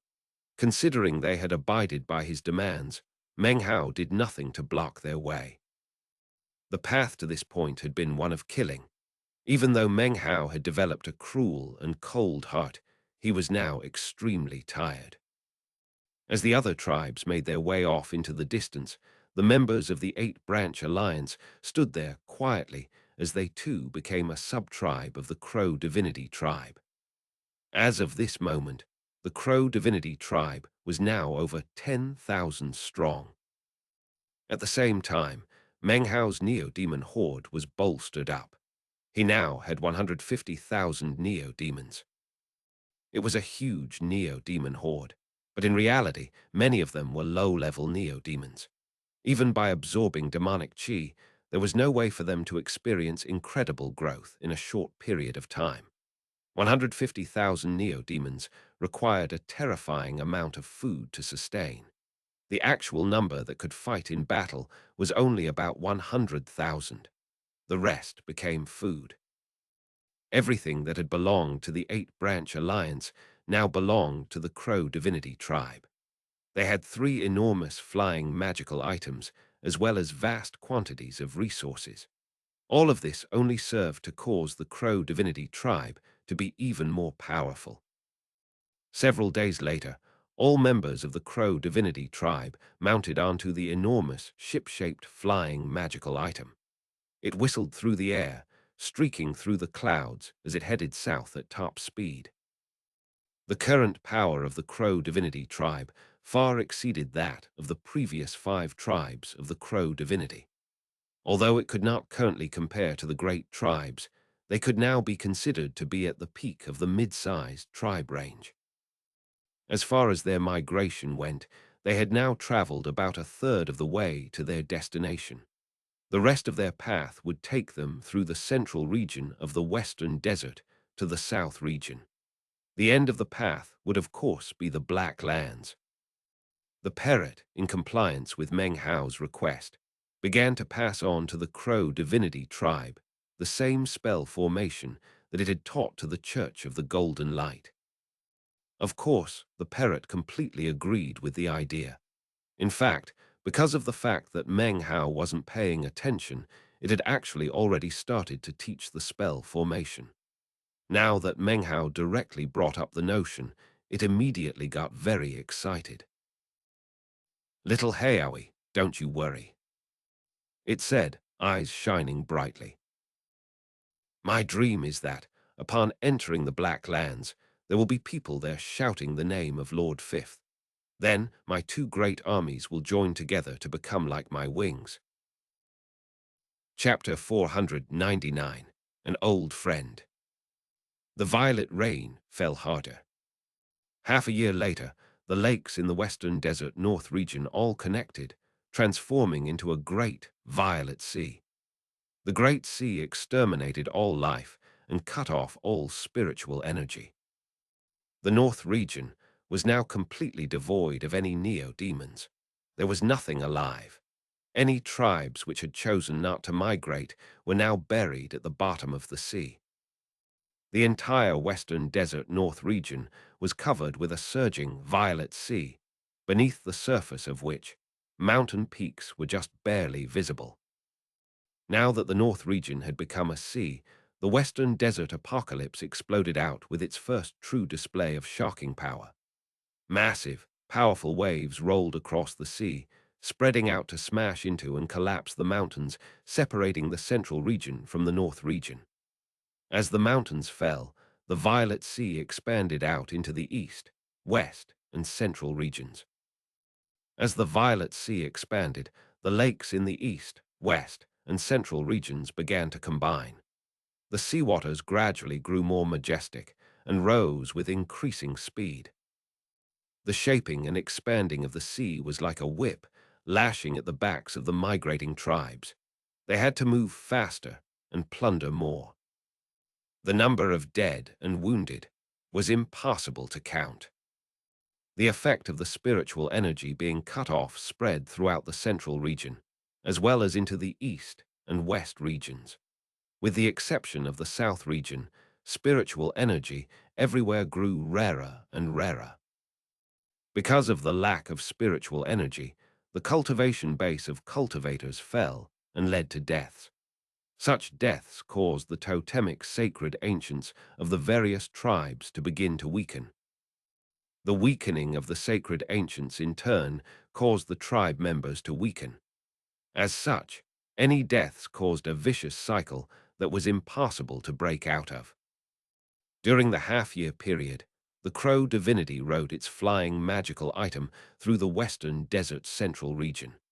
They experienced dozens of battles, during each of which their opponents came at them with the full power of an entire tribe.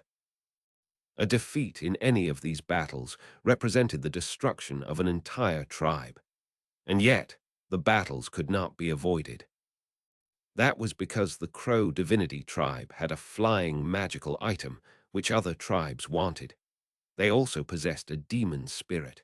As soon as a demon spirit appeared, other tribes would go mad with greed. Even Meng Hao was worried about this phenomenon.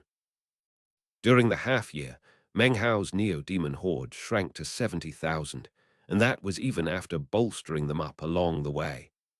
That having been said, these 70,000 neo-demons were incredibly powerful.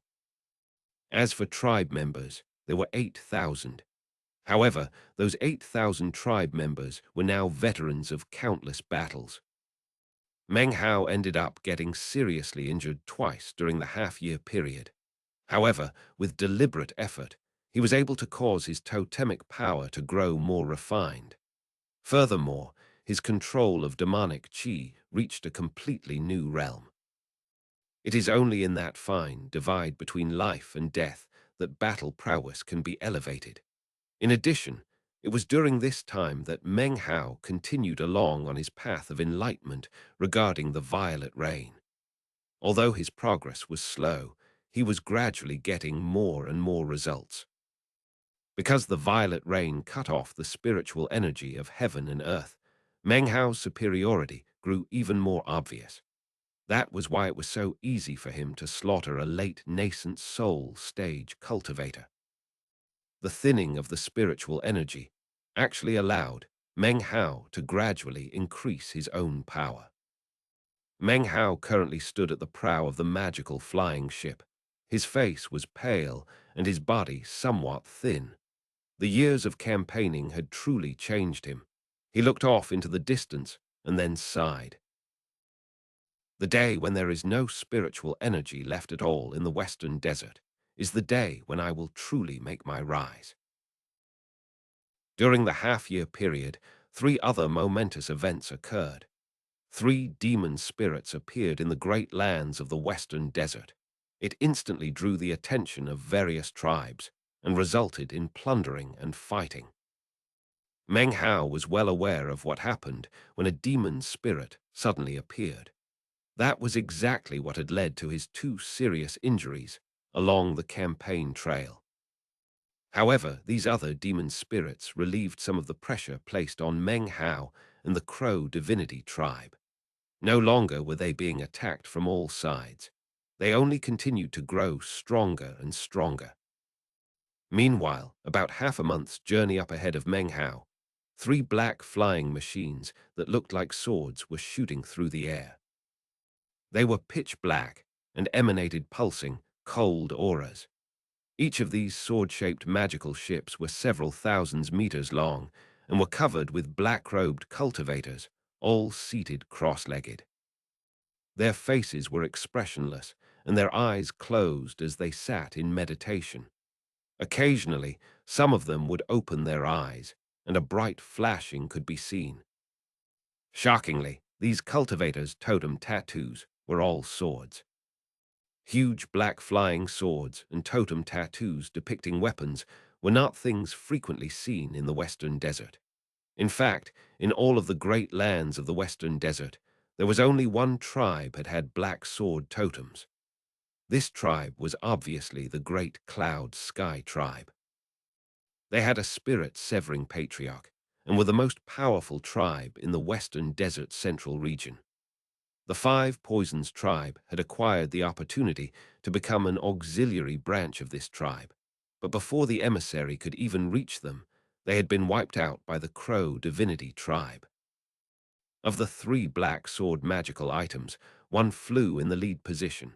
Sitting cross-legged at the very tip of the sword was an old man. Unlike the other tribe members, his robe was white. He had the bearing of a transcendent being, and proud expression covered his face. Sitting on either side of him were two middle-aged men who wore cautious, obsequious smiles on their faces. "How much longer?" asked the transcendent-looking, white-robed old man, his voice cool. In both his facial expression and temperament, this man manifested an aloof proudness. It was as if years of being in a position similar to royalty had ingrained itself onto his very personality. This was especially true of his transcendent aura. Each and every one of the members of the great Cloud Sky tribe had looks of awe on their faces when they looked at him. One of the middle-aged men, sitting next to him, replied, "Grandmaster Joe, I'm happy to report that in approximately 5 days we will reach that despicable Crow divinity tribe. Grandmaster Joe, it is truly an honor for the main tribe to send you to direct the military operations of the battle branch." The Cloud Sky tribe was a great tribe and commanded 13 auxiliary tribes. The cultivators on these 3 black swords belonged to one of those 13 tribes, a battle tribe. As for this transcendent-looking old man, if Meng Hao were here, he would definitely have a strange expression on his face. He would instantly recognize the man to be Zhou Dekan. Zhou Dekan, Furnace Lord of the Violet Fate, Sect's East Pill Division. Zhou Dekan had lived quite an odd life.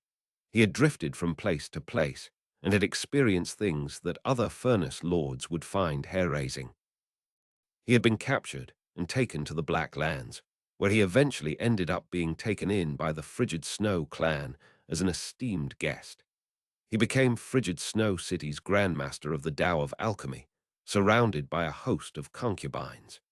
His reputation grew until he became known as the greatest alchemist in all the Black Lands. After that, he was taken prisoner again. He passed through many hands in the Western Desert.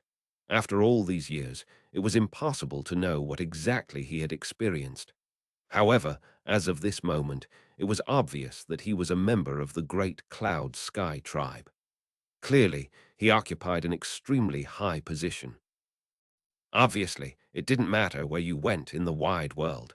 Possessing pill-concocting skills could lead you into miracles. A haughty expression filled Zhou Dekan's face as he nodded in response. Actually, it was of his own accord that he requested to lead this expedition. In recent years, life in the tribe had become somewhat tedious. He wanted to get out and stretch his legs. Thankfully, the great Cloud Sky tribe had arranged a mission for the Battle tribe to go exterminate the Crow divinity tribe. One reason was because of the fact that the great Cloud Sky tribe had made an agreement with the Five Poisons tribe, only to learn that they were exterminated on the way by the Crow divinity tribe. In order to preserve their ability to intimidate others militarily, they had to wipe out the Crow divinity tribe. Another aspect, of course, had to do with the demon spirit. Therefore, Zhou Dekan took on the mission. He would represent the main tribe to direct the military operations. That was why he was here. Because of his position and the might of the great Cloud Sky, he was actually quite safe within the current apocalypse. He was well aware of that fact, as were the Great Father and the High Priest of the Battle tribe, who sat on either side of him. They knew that their mission here was actually secondary. The main purpose of the outing was to please Zhou Dekan, who occupied such a high position within the tribe. As for the demon spirits, even Meng Hao knew about the other 3 that had appeared in the past half-years. However, the great tribes with spirit-severing patriarchs actually had even more accurate information. They knew that it was not just 3 that had appeared in the last half-year, but rather 5. The Heavenly Court Alliance in the Black Lands did nothing about the 5 demon spirits. Instead, vast amounts of tribes fought and plundered over them. In the end, 3 of them were actually acquired by tribes with spirit-severing patriarchs, after which those tribes entered into negotiations with the Heavenly Court Alliance. The Great Cloud Sky tribe was one of the tribes who had acquired a demon spirit. The other two were acquired by other great tribes, which did not have spirit-severing patriarchs. Other tribes sent spies to get information about them, but because they were great tribes and incredibly powerful, no one dared to try to do anything. For tribes with spirit-severing patriarchs, acquiring a demon's spirit wasn't incredibly important. Such tribes would be able to get into the Black Lands whether they had one or not. Therefore, it wasn't worth paying a heavy price to get one. In the end, this was how two great tribes with no spirit-severing patriarchs were able to keep a hold of the spirit demons they had acquired and earn the right to enter the Black Lands. "Grandmaster Joe," said one of the middle-aged men next to him, speaking very cautiously. "If there is anything you require during the journey, please don't hesitate to speak up. We will spare no effort in meeting your needs." "That's right, Grandmaster Joe. The battles in the apocalypse have been chaotic. With so many tribes migrating, many treasures are out in the open. If you see anything you like, we can get it for you." Joe Decan laughed heartily, his expression one of complacency. In recent years, he had often sighed emotionally when he thought about his journey of life and how miraculous it had been. "If there's something I really need, then I won't hold back from telling the two of you." "Very well, let's push forward with as much speed as we can muster. I'm very interested in that demon spirit that the Crow Divinity tribe has." With that, Joe Decan closed his eyes. The two men next to him said nothing more. The three black swords shot forward at incredible speed, growing ever closer to Meng Hao and the Crow Divinity tribe. Time passed, and soon 5 days had gone by. On this day, the violet rain poured down the same as ever. Down below, rivers and lakes could be seen. The spiritual energy of heaven and earth was thin. It was around dusk when the Crow Divinity tribe and the Great Cloud Sky tribe finally caught sight of each other in the air above the western desert central region. This chapter was sponsored by James Timmermans. Chapter 500, The Sky is Dark. The three black swords moved with incredible speed, using a method that was beyond the comprehension of the Crow Divinity tribe. They pierced through the air, appearing directly in the path of the Crow Divinity tribe's magical airship. The Crow Divinity tribe's massive airship suddenly stopped in place. Thousands of sharp gazes came to fall upon the three black swords. The two sides faced off against each other, not moving a muscle. The violet rain fell around them, and a wind blew that carried with it the power of extermination. A bitter cold pressed down on everyone. However, this coldness paled in comparison to the killing intent of both of these tribes. The eyes of the Crow Divinity tribe members had gone wide when they saw the three black swords. Nearly 10,000 people had all risen to their feet simultaneously. They had experienced many battles, so death was something they had become accustomed to. Killing intent exploded out, along with countless ice-cold gazes. No one spoke. There was no calling out. There was only a deathly silence and killing intent that seemed capable of affecting even the clouds and wind. For such a shocking scene to arise, it was clear that neither of these two tribes had any kind intentions. The instant the killing intent of the Crow Divinity tribe members rose up, bright glows appeared in the eyes the 8,000 cultivators of the Cloud Sky tribe on the three black swords. These people looked like sharp, unsheathed swords, their desire to kill rising up to the heavens. The wind and clouds seethed, and the air rippled as the killing intent of these 8,000 sharp, unsheathed swords exploded out. It was in this moment that, shockingly, on the forehead of each and every person a black sword appeared. The black swords flickered brightly. Obviously, they possessed some unique totemic power. In terms of their bearing, these two tribes seemed to be evenly matched. One was a famous battle tribe from a great western desert tribe with a spirit-severing patriarch. It was only an auxiliary tribe of the great Cloud Sky tribe. However, in terms of battle prowess, even the main tribe completely resected them.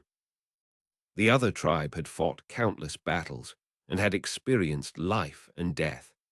They had undergone constant transformation, existing in a state of perpetual war that had turned their blood into iron. In this moment, the two tribes could sense each other's valiance and power.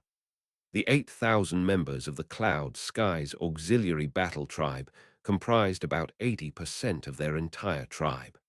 Right now, they could clearly see a will to fight emanating from the bodies of the Crow Divinity tribe members. It was something they didn't see often. When the two middle-aged men sitting by ğÄÉ saw the Crow Divinity tribe and sensed their valiance, intense looks appeared on their faces. The entire Crow Divinity tribe has the same will. It's a killing intent that has been distilled into pure essence. You usually only see something like this in the elite members of great tribes. Who could ever have imagined that the Crow Divinity tribe would have an aura like this? It wasn't just them. The rest of the tribe members all had a similar reaction. Both the Crow Divinity tribe and the Battle tribe could be described with the same words: taciturn, cold-blooded, ruthless. At the same time, when the Battle tribe appeared in front of the Crow Divinity tribe, they could instantly see that they were vastly different from any other enemies faced up against in the past. The pressure that emanated out from them caused an intense desire for battle to gleam in the eyes of the Crow Divinity tribe members. There were now 13 nascent soul cultivators in the Crow Divinity tribe. In addition to ğÄÉ and the other of the 5 from the 8-branch alliance, during the past year of war, the Crow Divinity had picked up a few more. Of the 13 nascent soul cultivators, 2 were of the late nascent soul stage, 5 were of the mid-nascent soul stage, and 6 were of the early nascent soul stage. A force such as this put the Crow Divinity tribe on the border between a mid-sized tribe and a great tribe that lacked a spirit-severing patriarch. The Battle tribe saw all of this. The power of the Crow Divinity tribe far exceeded what they had anticipated. They knew that this battle would be extremely violent and bitter. A deathly silence filled the air as the two parties faced off against each other. The killing intent from both sides slammed together, causing the aura in the entire area to be thrown into chaos.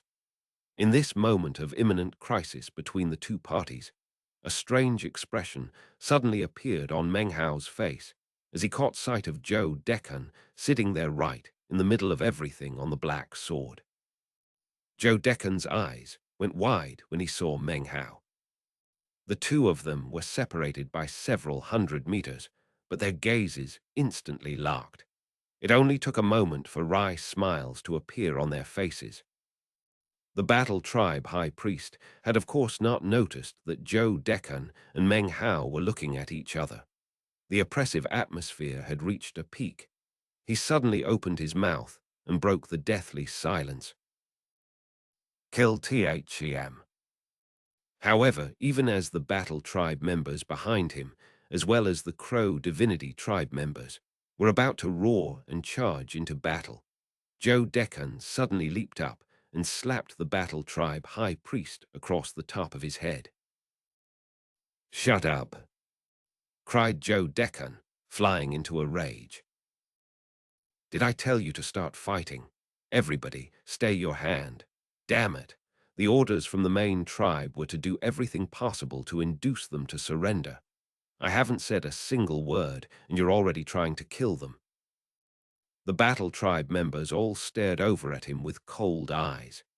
In this critical moment, in which their killing intent was exploding out violently, their gazes seemed sharp enough to rip everything to pieces. Instantly, ğÄÉ felt his mind trembling. However, it only took a moment for his eyes to widen. "Disobeying orders?" he asked, his voice as cold as ice. The Battle tribe high priest looked up, seemingly on the verge of being shamed into rage. Although the slap just now had not contained any force, it had happened in front of all the members of the tribe and was a huge humiliation. However, when he thought about ğÄE's status, he did nothing. The battle tribe greatfather took a step forward and glared out at the other tribe members. He gave a cold snort, causing them all to fall back silently. Although the battle tribe greatfather was secretly infuriated, he didn't let it show on his face. At least not too much. His expression somewhat unsightly, he said, "Grandmaster Joe, please, what are your orders?" At the same time that the battle tribe had been on the verge of charging into the battle, many members of the Crow divinity tribe were also on the verge of exploding out with the power they had built up. However, unlike the battle tribe, as soon as Meng Hao gave the word, they instantly backed down. This caught the attention of the Greatfather and High Priest of the battle tribe and instantly shook them. They exchanged glances and could see the thoughtful look in each other's eyes. They knew that a battle tribe like the Crow divinity tribe had reached a shocking level of power. Meng Hao stood, and then his body flickered as he moved out. This instantly caused the battle tribe to be filled with vigilance. ğÄÉ gave a cold harumph. His expression one of haughtiness, he moved off of the huge black sword to head toward Meng Hao. The two of them flew up into the air, quickly becoming two tiny dots up above. The two tribes down below stared at each other with killing intent, but made no moves.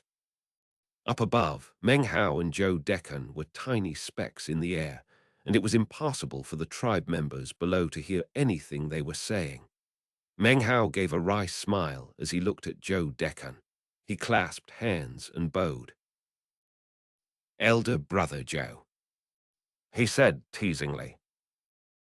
"It's been many years, but you look as graceful as ever." ğÄÉ cleared his throat, looking a bit embarrassed and even more emotional as he gazed back at Meng Hao.